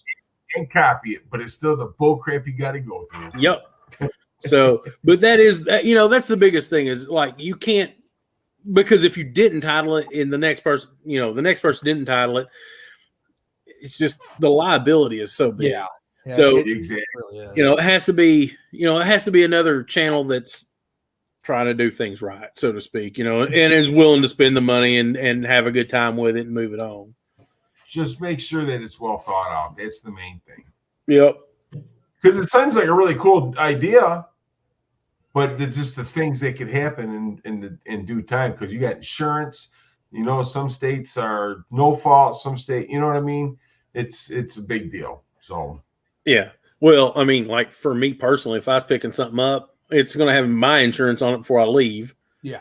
Right. Because I'm going to be the one driving it. So, you just don't, I'm not going to drive without insurance. I know that for sure. So, well, no, my insurance company, if I come pick up a car, my insurance company, as long as I'm driving it, the car's insured up to so many days that I have to put insurance on it. You know what I'm saying? So that's the way that works. But if you got like a dealer plate or something like that, then home run. Yeah. I mean, I got one, but it's out of date. So so like for me, so I've driven thousands of miles without tags on cars as a dealer. Did it all the time. All the time. You forget a tag, you don't take it, whatever. I would drive it from, New Hampshire to Tennessee without a tag. Wouldn't even cross my mind. So we had the drive card. Yeah. And I would drive cars from here to Richmond, Kentucky, which is Detroit, to Richmond, Kentucky, with no plate on it. Yeah. Never, ever have I ever been hassled. Never. Right. But we're not doing anything stupid enough to be hassled. Yeah, exactly. But that one person, because we know what we got to do. Yep. You got that one person that don't know and don't care. Yep. So, but when that's the thing. When you get it home, you have to register it because you'd have to have it in your name to sign it to the next guy, or legally in Tennessee you do.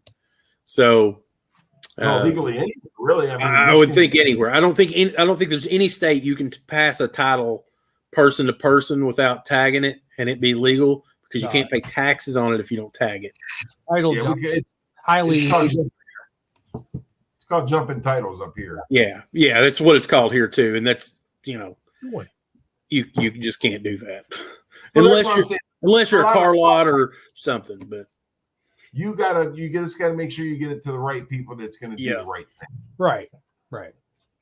And that's gonna be the other thing is giving it to the right, because somebody that has 10,000 subscribers, I think should be. I don't know. Do you think that should be somebody that we don't give it to? Or should it matter? I don't think it matters. I think if anybody that's willing to pick it up, drive it home, do something with it, and move it to the next guy, good enough. I don't care who it is. So you want that guy with 10,000 subscribers because he's got the subscribers. Yep. So his subscribers, that's how you get the reach. That car. What are you doing now? But yeah, I don't think it matters. The more the merrier. Anybody that's willing to, like I said, willing to pick it up and do something with it, sounds great. And they can put their touch on it or whatever. So it needs to be something that's low value. And you know what I'm saying? The thing is that every person that gets it got to put their signature on it. Oh, yeah, absolutely. Oh, yeah. Their channel name or their sticker or whatever, something to show what's going on. Yeah. 100%. That has to be the thing. Yeah, but and I think it. You just run it till the car's dead. Last guy scraps it. That's it. That's the end of the line. I personally, this is a personal thing. The Buick, the early 2000s, like Buick Regals and stuff, that had 3800s in them. They're great engines. They're easy to work on, and they're easy to get parts for, and they're cheap. Oh no, exactly. But the thing about it is that the bodies don't last as long as the engines. And it's probably true up there. Around here, that's not an issue. I was going to say there's nothing left of the body, so you could be dragging ass by the time you get home. You know what I mean? But So I'm not used to thinking about rust. Like that's not it's not my world. I can't. Well, I used to buy cars from down south and bring them up here, and we usually had to put brakes and engines in them or transmissions. Yep. Bodies are always in good shape. Hey, David, why do you think I purchased from down your way? Yeah, no kidding. There's stuff's nice down here. Even stuff that we consider rusty, you all consider mint. Yeah. It's just how it is. Yeah, absolutely. Pretty much. Absolutely. Now, I like I said, I have a lead on a vehicle that would be really unique because I don't think I've ever seen one. And I could just take the Falcon panel wagon home. Yeah, I mean, you could, but it's not going to happen. Just saying, I'd be happy with it.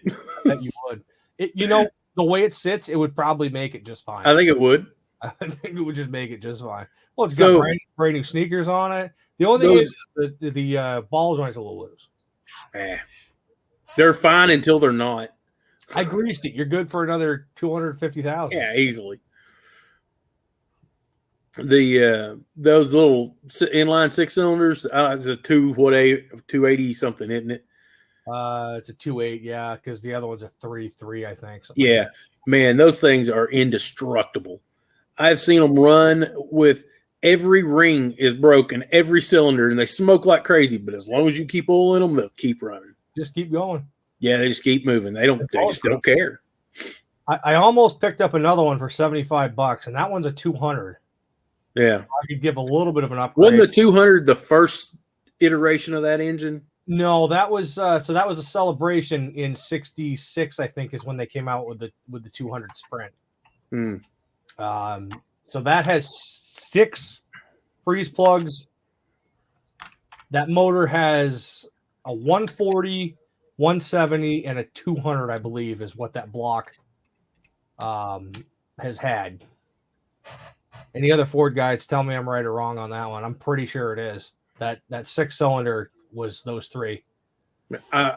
You're out of my league. I just know that that whole series of straight sixes, they're just indestructible. Yeah, they just keep running. It's like they don't care. It's whatever. The 200 was to commemorate the 1 millionth Mustang sold, I think, something like that. Does that sound about right there, Mr. Mock? Say that again. The 200 Sprint. It was to commemorate the 1 millionth Mustang sold in 66. Something like that. Yeah. Yeah. You're out of my league. I don't know. All that Sounds stuff great. I used to know. I used to know all that stuff, but you know what? I've forgotten it. Getting old, man. I know I've forgotten more about Camaros than I know anymore. I used to know like all this history and stuff. I used to read about it all and whatever. Not anymore. I'm just getting too old for it, I guess. It's just left my brain. It ain't coming back. Yeah, I used to know everything about Mustangs up to like 79, 80. You know what I'm saying? I mean, I had some newer ones too, but the older cars from 65 or 64 and a half on up, I used to know all that stuff. How many were made, everything else. I just don't know it anymore because I don't use it anymore like I used to. Yeah. I just had a lot of especially second and third gen Camaros. I had a lot for a while because they used to be cheap, you know. And I knew like when, like what worked together, what didn't, what years they changed stuff over, what was better, what you could take from one and put on another one. You know, I used to know all that junk, but I don't anymore. I know that 64, 65, and 66 are all interchangeable body and motor mechanical, and then 67 they changed. I do know that. Hey, has anybody seen the B is for Build Mustang? I haven't watched them in forever. The wide body, it's at SEMA. I mean, technically, it's just a Mustang body shoved on a Bugatti, a fake Bugatti frame with an LS in it, but it's so cool looking. So my buddy is at SEMA. He's been sending me videos and pictures, and he's seen. I can't remember his name, but he has the shop Kinetic, I think it is, in Utah. I don't know. No. I know he's seen Aaron Kaufman. He sent me a picture of Goldberg earlier. I was like, dude, go talk to him. I guess the line was like forever long, which, I mean, I would imagine. He's got his own channel now, too, I guess. Goldberg does. Goldberg's Garage. I mean, he did for a long time. I guess he's still doing it. Why wouldn't he? Well, he's doing everything. He's still wrestling, too. I absolutely like one of my lifetime goals is to get a car into SEMA, just so y'all know. So if you got somebody that's looking to sponsor a build next year, I'm your guy. We'll build something stupid. Was it 64? Are you sure? I'm not sure. I'm pretty sure that the 200 Sprint was 66, but I could very well be wrong. Liberty says that I'm wrong. Y'all are all out. I'm sure Liberty. I don't know. Like I said, I just know that they're tough as nails. They really are. Engines. Those rims I showed you the other day, David. Which ones? The free ones. Yeah. So he has a 9-inch rear end, a hood, and a 300, I believe it is, motor that he wants to get rid of for like $100 for everything. I'm like, yeah, probably. The price is right. I mean, the motor's content to me, it says it's frozen, but that never stopped me before. I mean, I know where to get. Sometimes you can make them run again. Sometimes you can't. I have not run into a motor I can't yet, but it's coming. I've seen it. I mean, I've been a part of it. So here's the thing: if it's just stuck from sitting, you can almost always get them to run again.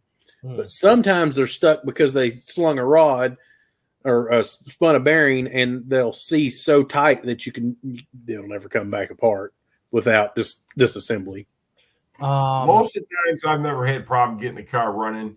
But the thing about it is that when these things leave water in them and they swell up, sometimes that can be a problem. Yeah, I've seen that. So that happens a lot more probably here than there, because around here a lot of people run water or used to run water in the summer all the time, and then they'd forget or not care.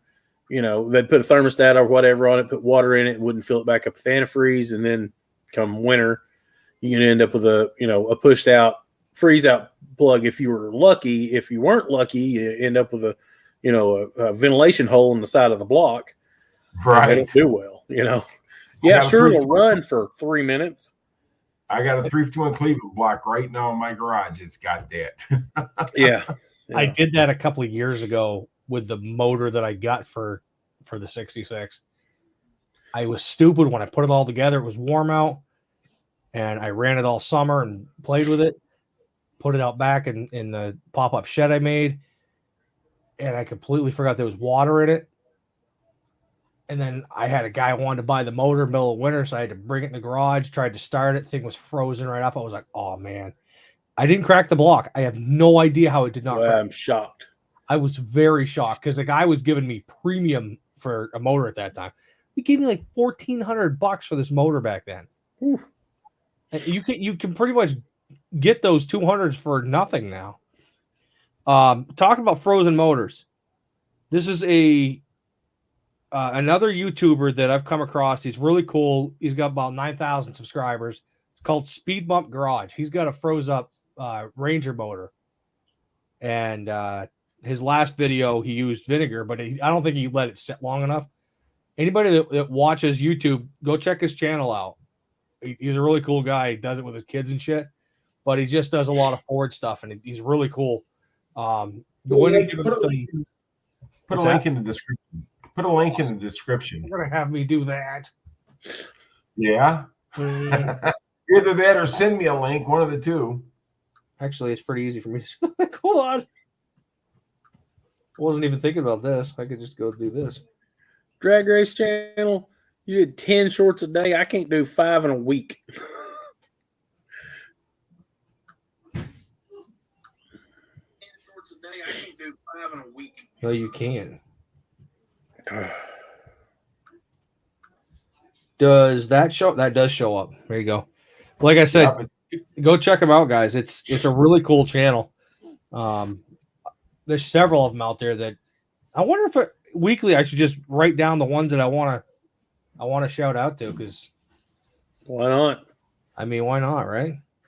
I kept telling David about Sleeper Dude for like a year and a half, and he didn't listen to me. And all of a sudden, he's like, "Hey, you ever heard of this Sleeper Dude guy? He's really cool." I'm like, "Yeah, I've been watching him forever." He's like, "Yeah, he's got some cool stuff." I want that truck. He's in my backyard. He is really close to me, like really close to where I live. So yeah, super nice guy. When I met him, just super nice guy. Yeah, definitely. So you talked about vinegar. Now, I got a 74 Yamaha that I got from my brother's house after he passed away, and the gas tank on the inside was full of rust. I mean, it was horrible. So I watched a few YouTube channels, this and that, and they said use vinegar. And I'm like, really? No way. So I went out and bought a couple gallons of vinegar and put it in that gas tank. And I'm telling you, inside that gas tank was like brand new afterwards. That's what I used to free up that 74 tractor I got. Yeah. And it wasn't the pistons that I had issues. It was the lower end. And I put like 6 gallons of vinegar in that. Really? And within, I don't know, what was it, like 4 or 5 hours? I called you, David, and be like, dude, it's free. Yeah. You see, normally if an engine's stuck or something like that, I always use Kroll oil. You know what Kroll oil is? I do. I've never used it. I would like to find around here. They don't sell it that I found. It's so expensive. Yeah. You got to order that stuff doubled in price in like 6 months. Oh, yeah, it's crazy. My favorite stuff is Deep Creep by Seafoam. Like Yep, if you ever watch one of my videos, I shout that. I'm not affiliated in any way, but I absolutely believe in that stuff and I love it. I have never come across anything that hasn't helped make better. I don't like. Yes. Go ahead. Oh, PB Blaster. I can't stand it. It gives me migraines. The smell of it, I just cannot stand it. I use it all the time. There's a lot of people that absolutely love it, and nothing against the company. Obviously, they're huge. They do great products, but the smell for me is just, it puts me into migraines. So one of the things that PB Blaster, I don't know if it still says it on the can or not, it used to say safe for body shops on it in the small print. That's what got me to using it, because if you use it, I mean, we painted a lot of cars, so you needed something, you could use, and the spray not cause fish eyes and paint. Right. So that's why we started using it, and it worked good. So I don't know if it still says that it used to. I mean, maybe they've changed the formula, but way back when, I couldn't. This was back in the early 2000s, so 20 years ago. The only time the early 2000s was 20 years ago. See, at the junkyard, we get engines and stuff that was stuck like that. I'd take that core oil, pull the spark plugs out. I would go ahead and I would squirt it down into the cylinders. And with like 2 days, you're starting that engine up. That's why I like it. Mystery oil, Marvel Mystery Oil is what we use for most of our. That's what we used my entire childhood. So, growing up, we used transmission fluid. Yeah, Marvel Mystery Oil and transmission fluid I used to use for stuck valves. Yeah. Oh yeah, yeah, right down the card. Automatic transmission fluid. Well, you can pour it down the carb while it's running, and it will smoke like crazy. But you won't have no mosquitoes for a while. No, but it just does such a good job at deglazing everything. It just cleans it right up. That's it.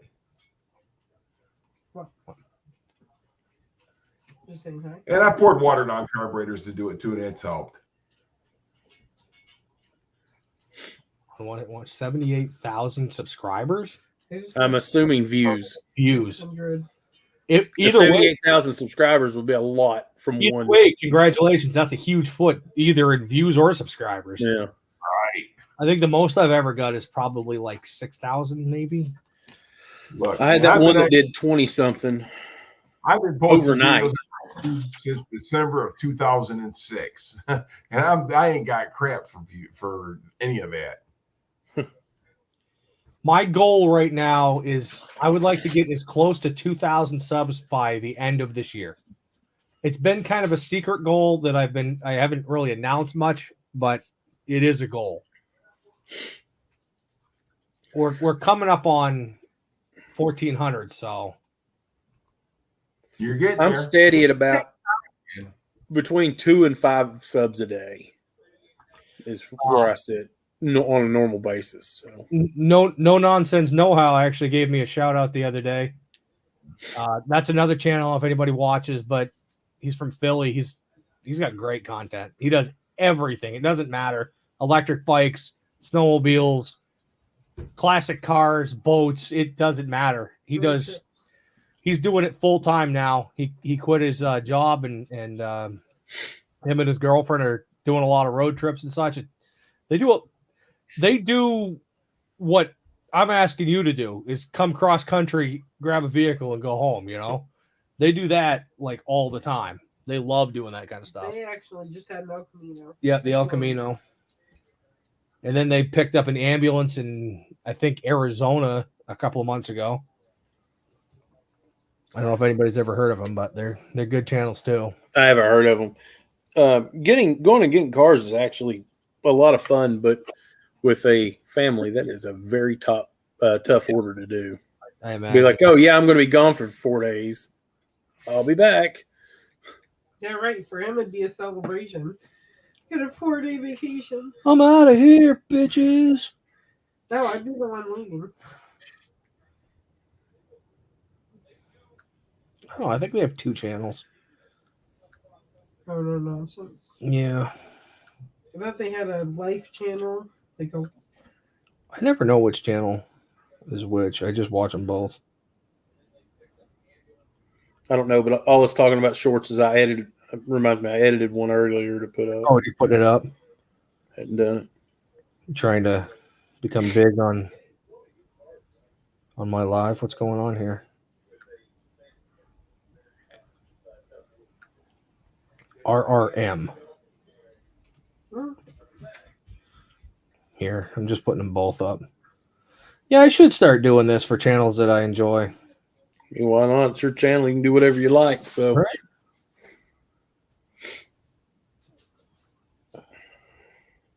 Well, obviously, everybody knows Puddin. We watch Puddin every single week.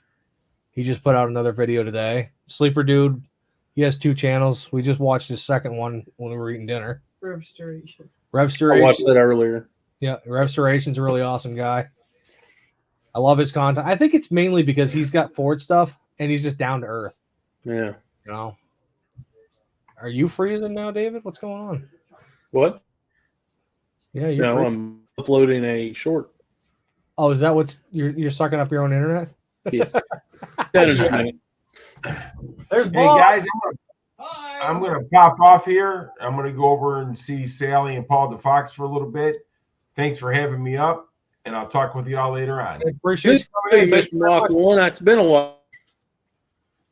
Like I said, my life is crazy right now. You ain't got to explain nothing to me. No. Peace, guys. Buddy. Thanks a lot. You're awesome. Have a great rest of your night.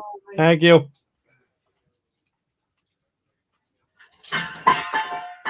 Okay. Yeah, why not? So,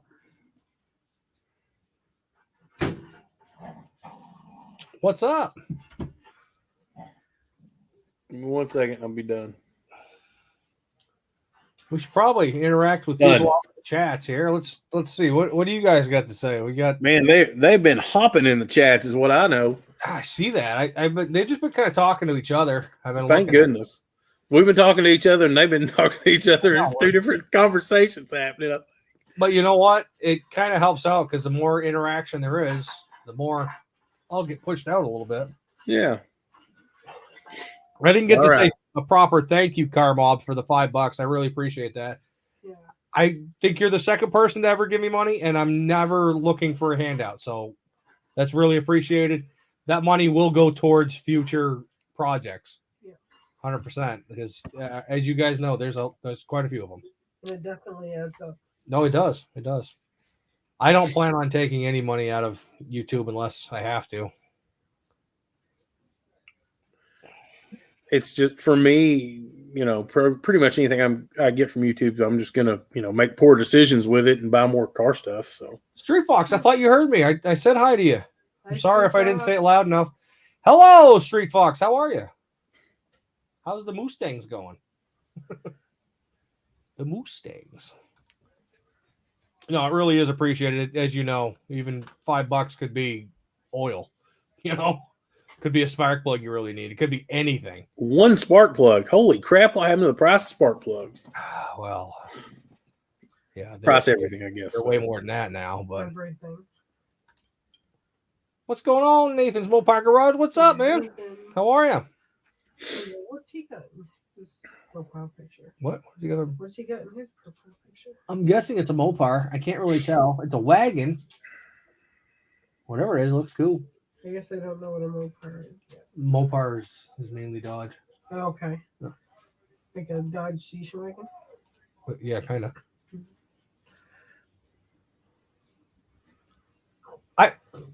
I'll say it again. I notice that you do get subscribers with the shorts, but I don't know if you regain anything after that. So here's what I do know about the algorithm that they're using currently. Of course, YouTube constantly changes their algorithm to do different things.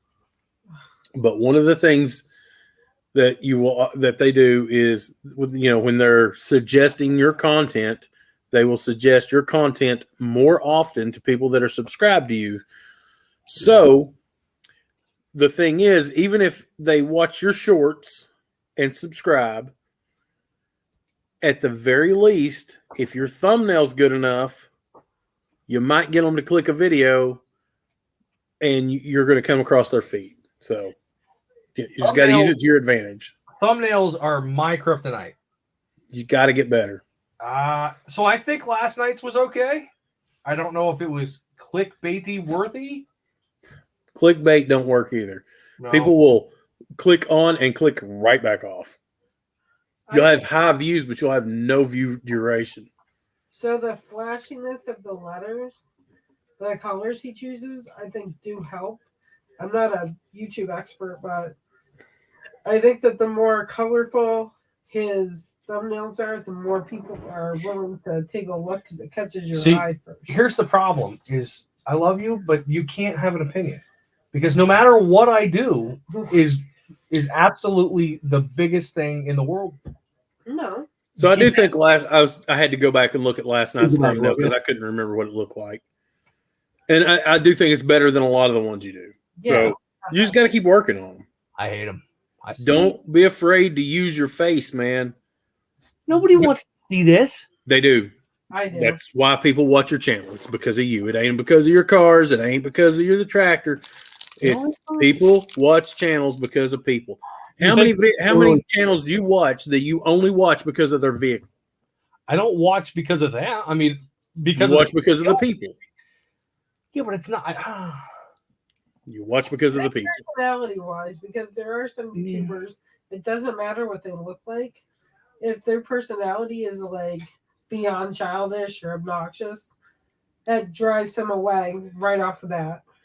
Yeah, but the people he does watch, he watches them because he likes them, not because they could be working on a toaster in the driveway. He don't care. He's still going to watch them. Well, I don't blame anyone. I could watch his face all day. Well, that's your own thing, but I'm gonna start See, I'm sorry. I love her to death, but her opinion cannot matter in this scenario because I can't mess up to her. No, I told you that I hated the music you did a couple months or weeks ago. And then I used it in another video, and you're like, "Wow, this is so cool." Maybe because you used it appropriately. I don't like anything that sounds. It was just like that. Adult movie. It was the same exact. It was like music. Pink Panther in a freaking poem coffee bar or something. I use the basically 3 songs. That's it ever. So I appreciate that very much. I am still trying to figure out if I'm entertaining. I don't feel like I am, but I think last night or yesterday's video was excellent. I think that was the best so far. I don't think it's his best. He has another one that I really like, and I can't remember what video it was, but basically it's very reminiscent of what he did yesterday. Yeah. And I think it works. It works really well. The more he loosens up and he comes out of his shell. I didn't think that I was tight or anything. I thought I was comfortable in front of the camera, but there was something about the truck and me just being like, whatever. Because you guys connect. That might be. Now, Forsaken, your page is so interactive. Speaking of music, your music is interactive because every time it gets to that part, me and Cheyenne have to do every time. I told you. I was in the bathroom yesterday and I still had to clap. So Grady, you need to make that a short. But nobody's gonna get it an eye.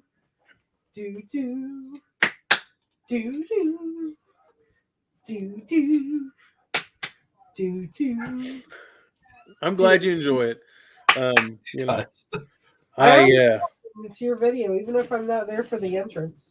So my intro music's different. I made that a long time ago. That intro music kind of reminds me of like a clock shop. Yeah, like, it reminds me of like Willy Wonka and the Clock Shop or something. I've considered doing away with my intro altogether. Oh, you know how many? I mean, like I use it still, but a lot of channels don't have an intro at all anymore. No, I shortened mine. I'm bouncing back and forth to see what people say, but I mean, I personally like a short or no intro video now.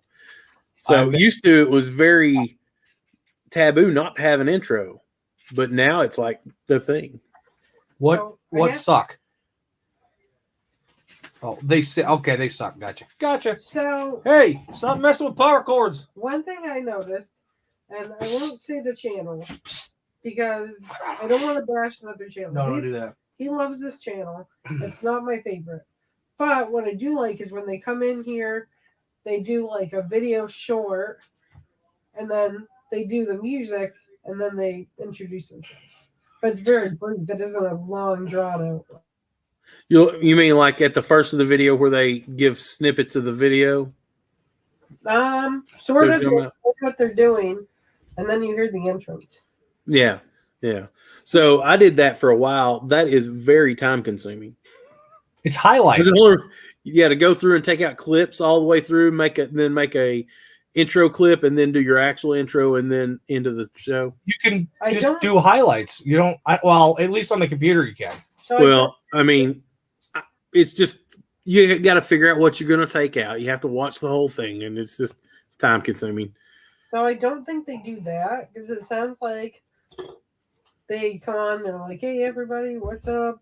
You know, they talk about stuff, and then it goes to their music, and then they go, "Hey, it's blah blah blah," And then on into the show. Yeah. Right. Yeah. A lot of people do that too. And, I appreciate that, Liberty. It felt natural. It felt good. So I'm going to try that again. I just got to fix. So I have 2 or 3 videos that are already stockpiled. They're not videos. They're just kind of things I'm just going to mash together. I don't know how they're going to go. And then the next thing I think will be the Mustang. Because the other thing I got to work on is her Jeep. And I don't know if anybody wants to watch that. It's just an 05 Grand Cherokee. Not just. It's just. And then there's the Focus that I get crap views for. It's my mother. You're never going to get anything on that Focus. The only reason unless you put like a 4-foot giant wing across the back and arrow and make it ridiculous. Scare me. I'll do it. I don't care. That's a good idea. But you can't lift it. You have to lower it. Hey, it's Brian. How you doing, buddy? Hey, Brian. You finally made one. Every video needs an intro and outro. I get that. They're unique. Yeah. I agree. Yeah, I do agree too. But the problem is, Brian, is that I notice at least what YouTube tells me is that 99% of the people don't watch the outro. Yeah. They do not make it to it. So it's like, why am I putting any info at the end? I always do it because I'm going to go with 30 people that I guarantee you watch my entire video every week. And I'm there for them. Yep. I'm there for them. I mean, that's the point. I want the people that watch the whole thing, and I make the whole video for you guys. Yeah. So I'm okay with people not watching all the way to the end, but I think I was going to try just for a test to see how many people said anything. I was just going to end the video one day. Just stop it. Just like I can't. My brain's gone. Yep. that guy with the channel that did that one time. Yeah, can't remember his name. Hey, you. Hey, guy. I have the channel.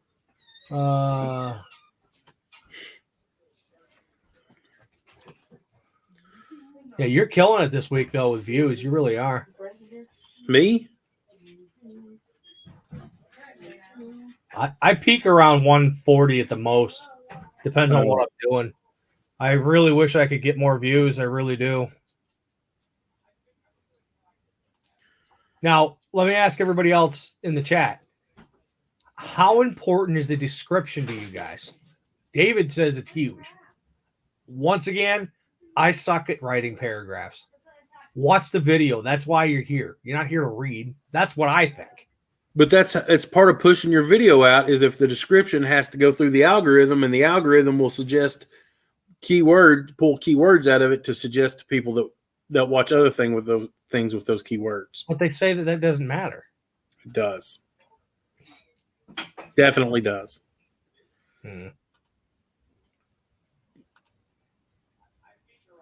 Oh, Brent is awesome, Brian. What? He's talking about half-ass garage or half-ass customs. He watches him all the time. He always starts with a quick recap. I mean, I always do a recap at the first of mine too. I do a recap, and then at the end, I try to wrap it up. Here's the thing: is once you get in a rhythm of doing something, it's like, well, it's working. Just keep doing it. Well, I'm way behind. I'm sorry, guys.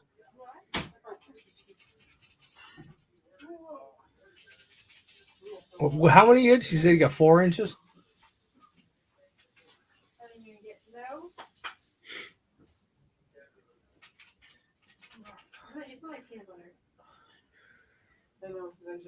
Yeah, well, I'll tell you straight up that the lives help on watch hours. Not so much on subscribers. I mean, it makes people familiarized. If you can get other YouTubers to come in, like different YouTubers weekly, then yeah, I think you would make a bigger name for yourself on the lives. I know I used to be on a lot of them, and it took me a long time to get monetized, like a stupid amount. Because I had my 1,000 subs, what was it, end of January, something like that? And I just barely got monetized a month ago or so. So people just weren't watching. Excuse me. Don't say the S word. Just stop halfway through the... Like that.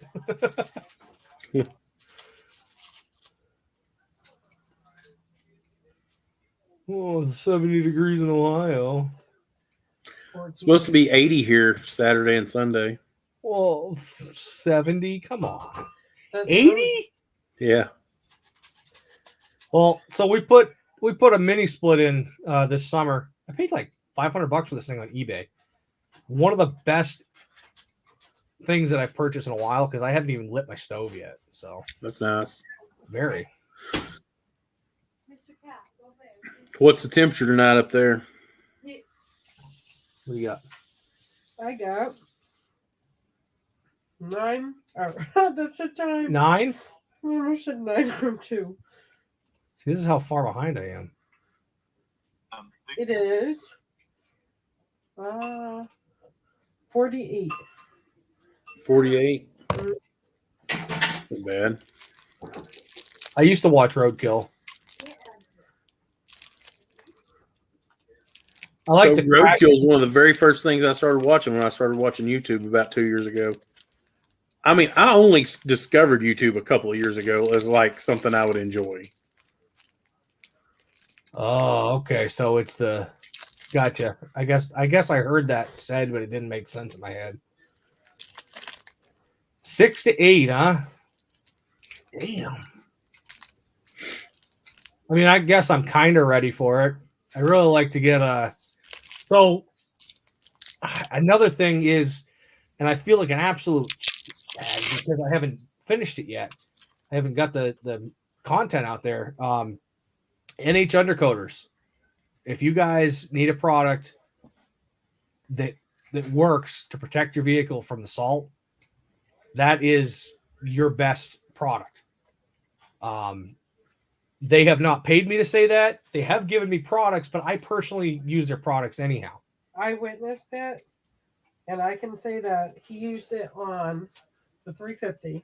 I did the Jeep, the 350, Yeah. and then I got a hold of the owners, and we ended up working a deal out where they've given me product, and I actually have some shirts and some stickers and stuff like that to give to you guys, but I haven't had time to make a video of it yet. But it works really well. Because I need to get her rocker panels done. I need to get my rocker panels done. And then Bob's car can come in and I can do all of them at the same time. And then I can give stuff out. Yeah, ball joint. But that I can do that without it. But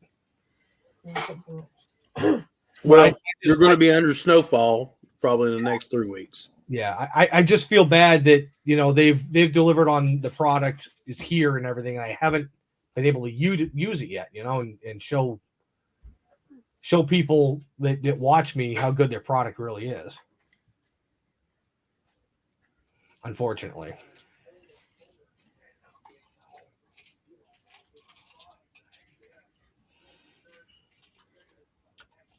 Yeah. I guess I'll have to have somebody help me with the typing up the descriptions. Hi, Snickers. What are you doing, old buddy? You gonna go up there and see Mama? You come say hi to everybody? Come on, baby. 3, 2, 1, up. Come on. Oh, oh. Ryan, y'all had better enjoy your Indian summer up there. I mean, it can't last. I mean, every once in a while, I try to take my hairspray bottle and spray it outside and work a little more. Hey, you two get along. Snickers. I don't think you're allowed to have dog fights on YouTube. But I got Snickers for 20. Well, he could. I don't know. I think he'd run away. You think he would? He just makes a lot of noise. No.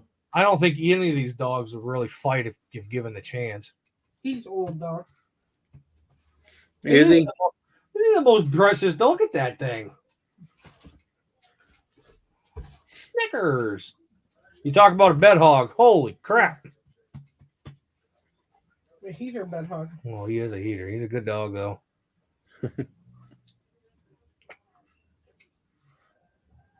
David's slowing down. What's going on, man?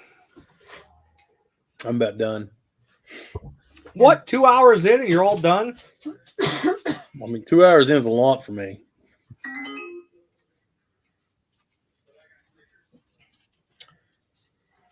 Yeah, I mean. So I don't know what 5 and 6 Celsius is, but it sounds damn cold.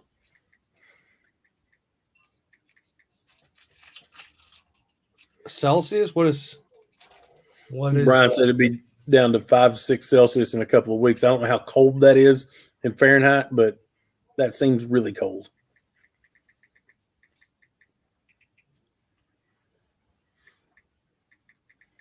Because for whatever reason, the U.S. will not just go to Celsius. We should kick Fahrenheit out the window, but that's my personal opinion. When I worked at the hospital, we took temperatures in Celsius. Of course you did, because that's the way to do it. Is it? Oh, I mean, I don't know. I don't understand how we've not all went to that, but I don't know how to read Celsius. I don't know what it is. 0 Celsius, 32. I didn't know that. So 5 or 6 are probably in the 40s. I'm gonna guess. What do I know? But what's the next step you got to get done on this car? Me? Yeah. I got the transmission back out of it today. So I've got to get the shifter stuff fixed. Then we can put it back in for reals. For the final time? Well, I hope so. I hope it's the final time. So you've got the clutch, you said? Yeah, clutch is here. I'm gonna do a little modifying to that, mostly for my own sanity. The clutch disc is really, really close to where the bolt holes are, like the flange around them. And I'm just gonna go in there and just lightly hit that with a grinder. Just give it just a little more room. I mean, it can't really move around once it's in, but it'd make me feel better. Use a mask, dude. Use a mask? Yeah. For what? What's that shit made out of? I mean, it's steel. The steel housing for the pressure plate. The cage? I thought you said the plate. No. No, yeah. I ain't hitting the clutch disc. No. That's a disaster waiting to happen. Chew it up. The clutch disc, it almost comes in contact with the bolt hole or the bolt retainers on the pressure plate. So it doesn't touch them, but it's real close. So I'm just going to go in and hit it with a grinder on all 6 mounting points just to knock it back a little bit. Just makes me feel better. And then grind that pilot bearing out, and that should be able to put the transmission back in. I hooked up today, not that I didn't record any of this, but I hooked up the what's that thing called? Wow, lost my train of thought there. And he's gone. And I'm gone. Yeah. there's a bar that goes from the from the rear end to the transmission, the torque arm. So I hooked the torque arm up today to make sure it would clear. It clears. I measured for the drive shaft. I have the new measurement. I'm going to try a different drive shaft shop this time. Or I'm going to call them and see what they say they'll build it for. And see if I can get a drive shaft coming for it. And the only other thing, the thing that'll hold me up from being done is I got to build the exhaust. But I have to finish all the transmission stuff first. And then get the exhaust back, the headers and stuff back in it and figure out what to do with the exhaust. I've got a TIG welder over here. I think I'm going to pull it out and try to learn how to TIG weld. Yeah. I mean, I've never done it, but surely I can figure it out, right? It can't be that hard. Chunk out of it? What are you doing? Oh, he was checking it out. No, we're not playing a game right now. I don't know what your obsession is with phones, brother. But yeah, so that's all I like to get it running. It's really not that much. I could have other than the exhaust, I could have probably most of that done in about a week. But I'm going to do the shifter will be its own video. And mostly because there's not a good video out there about it, how to do it. So I'm sure this guy doesn't sell a ton of these, but anybody that's buying one. So I know for sure there's a few guys that watch my channel that want to do this swap because they've mentioned it to me. So I'm kind of doing this for them. It's like I'm gonna give them a whole video on how to do this swap, shifter part. Man, I suck at chats tonight, man.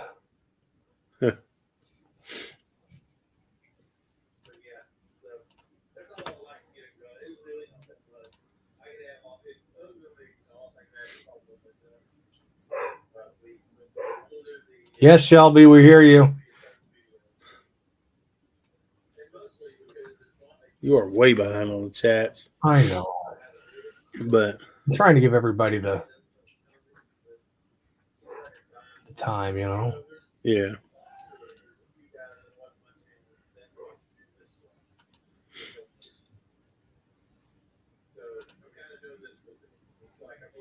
That short I uploaded earlier, it has had one view. Hasn't had one view? It has only had one view. I guess I haven't seen it yet. I'm getting ready I may delete it and redo it. Street Fox, I'm sorry if I missed you. I appreciate you coming in and supporting. As always, everybody.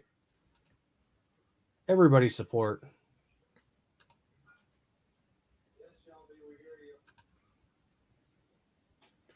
Well, I'm about to head out. We'll go upstairs and veg out on the couch and then go to bed. All right. Well, we appreciate you coming in and giving us a hand. And had a good time. Good time, as always. I don't know if anybody in the chat's got something to talk about. We can. Well, I'm up for a little bit longer. Well, I'm gonna bounce. I'll talk to you later, man. All right, we'll see you later. later. Have a good night, everybody. Thank you, Bye. sir. So, everybody in the chat, why don't you see if we can talk about something? I don't know if we've ever done a live where it's just us and the Putty Cat. What do we want to talk about?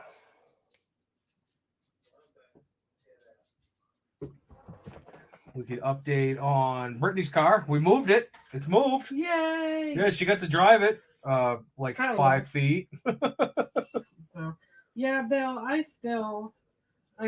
been battling the COVID and the strep throat. Yeah, I didn't really announce to anybody. So she was sick last week. That's why she wasn't in here.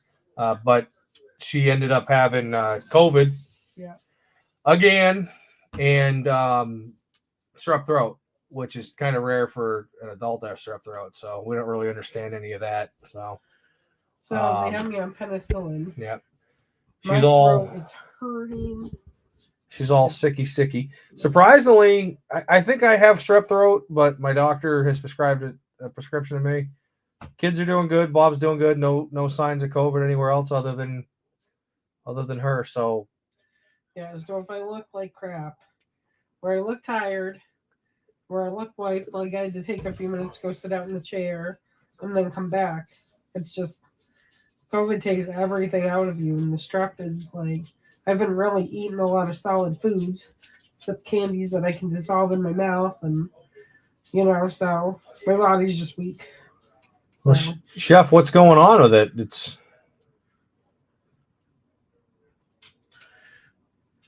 a fox body, man. Those things run on lighter fluid, You that was looking for insurance for your storage unit. Where does it say that? Right above Chef G. Brian Kinnear. It was actually a couple of lives ago. I was looking at that. I was looking for insurance. So I have insurance. I have Haggerty.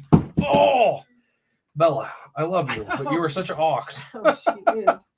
I have Haggerty on all the classics, so those are all taken care of. And also my daily rigs are all insured. But the garage that I rent to put the Falcon and Mustang and the motorcycle and scooter and all my extra parts and such is off site and not connected to the house, and we rent it from somebody. So I have not figured it out yet. I can't find anybody to insure another piece of property. I'm told if something happens that my insurance for my house should take care of that. Whether that's true or not, I should probably look into it. There's a lot of stuff in that unit. And if got ruined, would be very sad. I had my mag wheel stolen out of there. It's not my mags. I had Kreger stolen out of there a couple of years ago that were supposed to go onto the 66. And I never recovered those. Oh my gosh.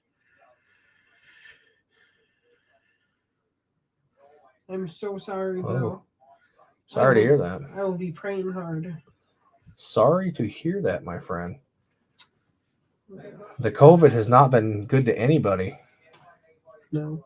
I think, believe it or not, it's the COVID that kind of gave me strep throat, if you think about it. Is that fuel injected? If that's fuel injected, check your regulator. I bet you it is. That's your bad regulator. And if it's not fuel injected, what kind of fuel pump are you running? You running the stock side mounted one, or are you running a electronic clicky clack?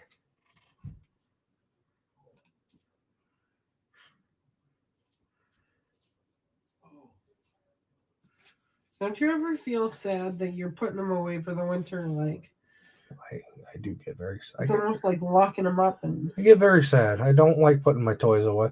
But at the same time, I'm kind of ready for them to go away where I don't have to worry about them anymore. As long as they're put away, everything over there is nice and put away this week or this winter. Yeah. Okay. Oh, nice. Into hibernation. I would love it if you could take a trip up here. That would be awesome with that car. Yeah. I would absolutely love that. I'm a huge Smoking Bandit lover. So Smoking Bandit lover. Oh, yeah. Fan. What am I thinking? I was thinking of something else here. Oh, Harry. Every one of our guinea pigs are named after a Smoking Bandit. So except for as long as the vehicle is in my name, registered and insured, yes, it would be. So if with Haggerty, it's one set rate. It's not a depreciation value. It's whatever you guys come to terms with when your agent and yourself are on the phone talking. Are you falling asleep? No. Wake up. No. I'm trying to think what the Falcon. I think the Falcon was something like $8,000 they offered in case something happened. I'm like, yeah, why not? $8,000. Yeah, so if it got totaled, it would be paid $8,000. But at that point, how could I ever find another one? And that one now to me is sentimental because of the history I have with it, So if I could find another one, I have to say I'd be very surprised if they don't offer insurance for the storage, because I know that I can't find anybody. although apartments could be different, but I know Yeah. we rented the apartments. Yeah, but that's the thing is you're in the dwelling. You're in the. You can get renter's insurance for an apartment, but not for a storage unit. That I found. That seems very backwards, though. Wouldn't you want to protect your stuff? I want to. Believe me, I want to. Unless the storage unit itself, like the storage unit company, has insurance on everything. I imagine that they have insurance on everything. That might be why you can't. I'm sorry to hear that, Chef. Hopefully Dad gets better.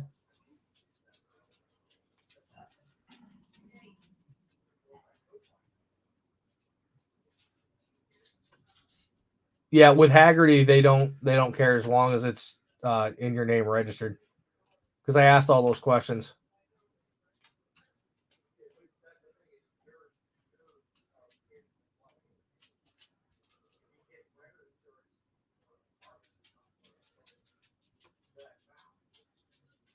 Yeah. I guess classic insurance is totally different. I'm not sure if that's what you're referring to. Brittany's falling asleep. Look at that. No, I'm not. I just look like crap, that's all. No, you don't. Stop I it. do. I look like I'm sick. I don't know. To be honest with you, Bill, I didn't go out today. I've been a little under the weather, not as much as her, but I kind of just sat in my chair and didn't do much at all. Bill, did you see that picture, by the way, of the Coca-Cola truck in Boston that had a boot on it?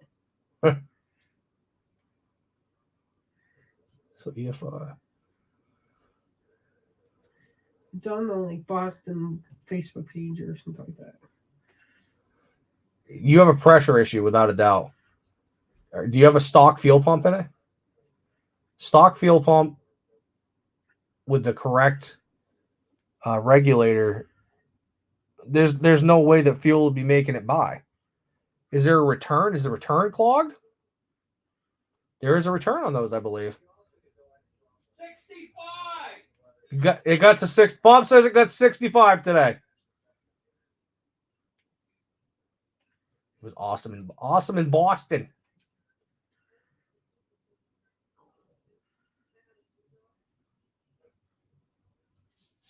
Like shared the glass along, huh?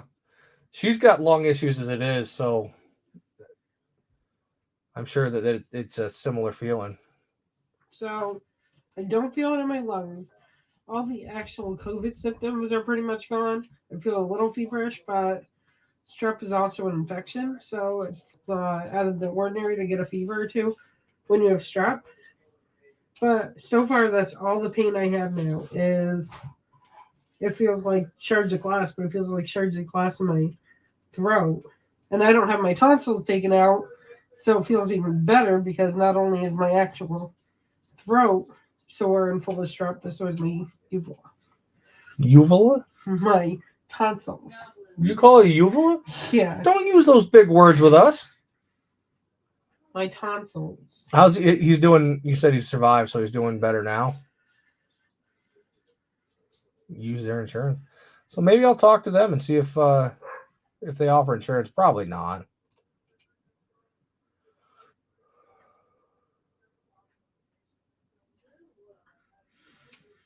Insurance covers us.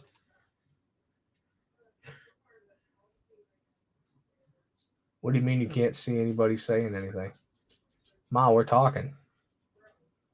She's not so good with the YouTubes, guys. The YouTube. The YouTubes.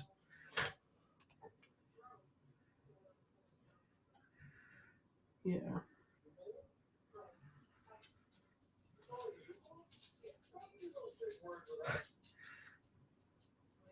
It doesn't have a door. Get over there and cover her up. The car. Calm down. I figured that out. I mean, if I had a door, I'd be surprised. I'm lead. What's that? Oh, that. What's your pressure rating? What is it? Back in January for the COVID issue. Wow, we actually caught up. But Chef J-Tree, I want to know what is your pressure rating? That should be like 45, 55 max, I would imagine. It's the early EFI. It's only. Did you mess with the regulator? Have you replaced it? I know you said you were working on sensors and such. I'd be interested to know if that regulator is working correctly, if your return line is plugged, and if your fuel pump is putting out the right pressure. Those are three things that I would definitely be interested to know.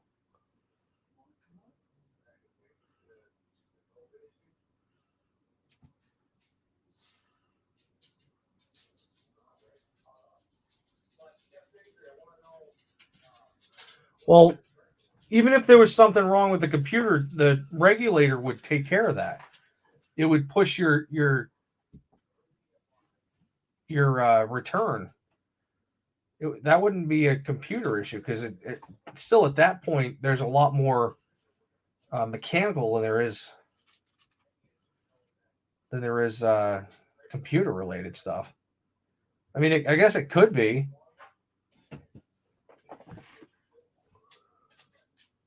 I would lean more towards mechanical issues, though.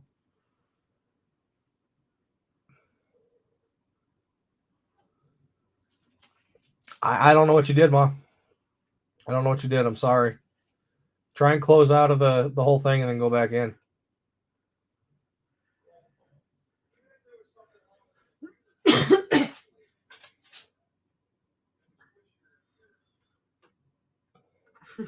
You gotta pull out the wallet.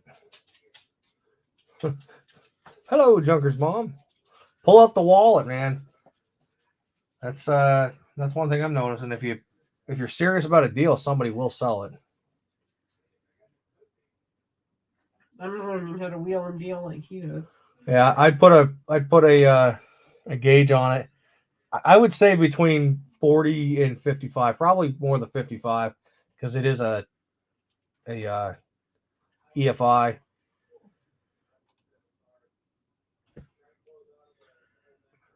It has a cover on it.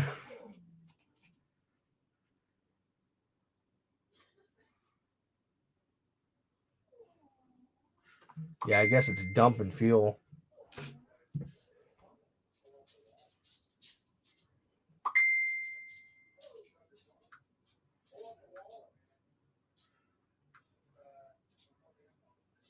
Oh. Liberty just sent me a picture of the car. Go build a door for that thing. I'm kind of surprised you guys are interested in just sitting here and watching us talk. Aren't you? You're falling asleep. No, I just don't feel like I was feeling okay. Now I'm feeling not as good now. I was just being weak. Well, I mean, we're coming up on 2.5 hours. I just want to be here to support you. I believe those have a return on the stock setup. Correct me if I'm wrong, but I would definitely disconnect that line and blow some air through it and it'd probably take care of the issue. But obviously, once you figure out the issue, change that oil immediately. Don't run it. You're gonna wipe a bearing right out. But I'm sure you know all that anyhow. I think that's gonna do it for this edition of Junker Clunkers Live. Next week we got kind of a special guest coming on, somebody that has never been on here. Special guest?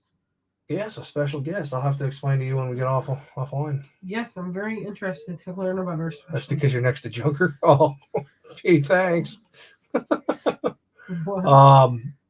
Yeah, so I'm not going to say who it is because we agreed to it last week. I think he's on board, but he hasn't gotten back to me for the confirmation. As soon as I have confirmation, I will announce who's going to be on here, and we'll just be doing more of this. This is what we do on Thursdays. The guy with the phone. I feel Just like wants this to keep live him. is very engaging. The what? This live is very engaging because we go from talking to other people on the screen to comments and Yeah, I mean, very engaging. yeah. Well, we've never done just a us live, so this is okay. I always feel like I have to have somebody else on here with me to make it interesting. Maybe I don't. But yes, hopefully Brittany feels better. She'll be back to her yippee self next week, hopefully. Yeah. We'll see you guys later. We appreciate each and every one of you. Bye. Bye. Where's Bye. the outro? Where's the outro? Hey, like, share, subscribe, or don't.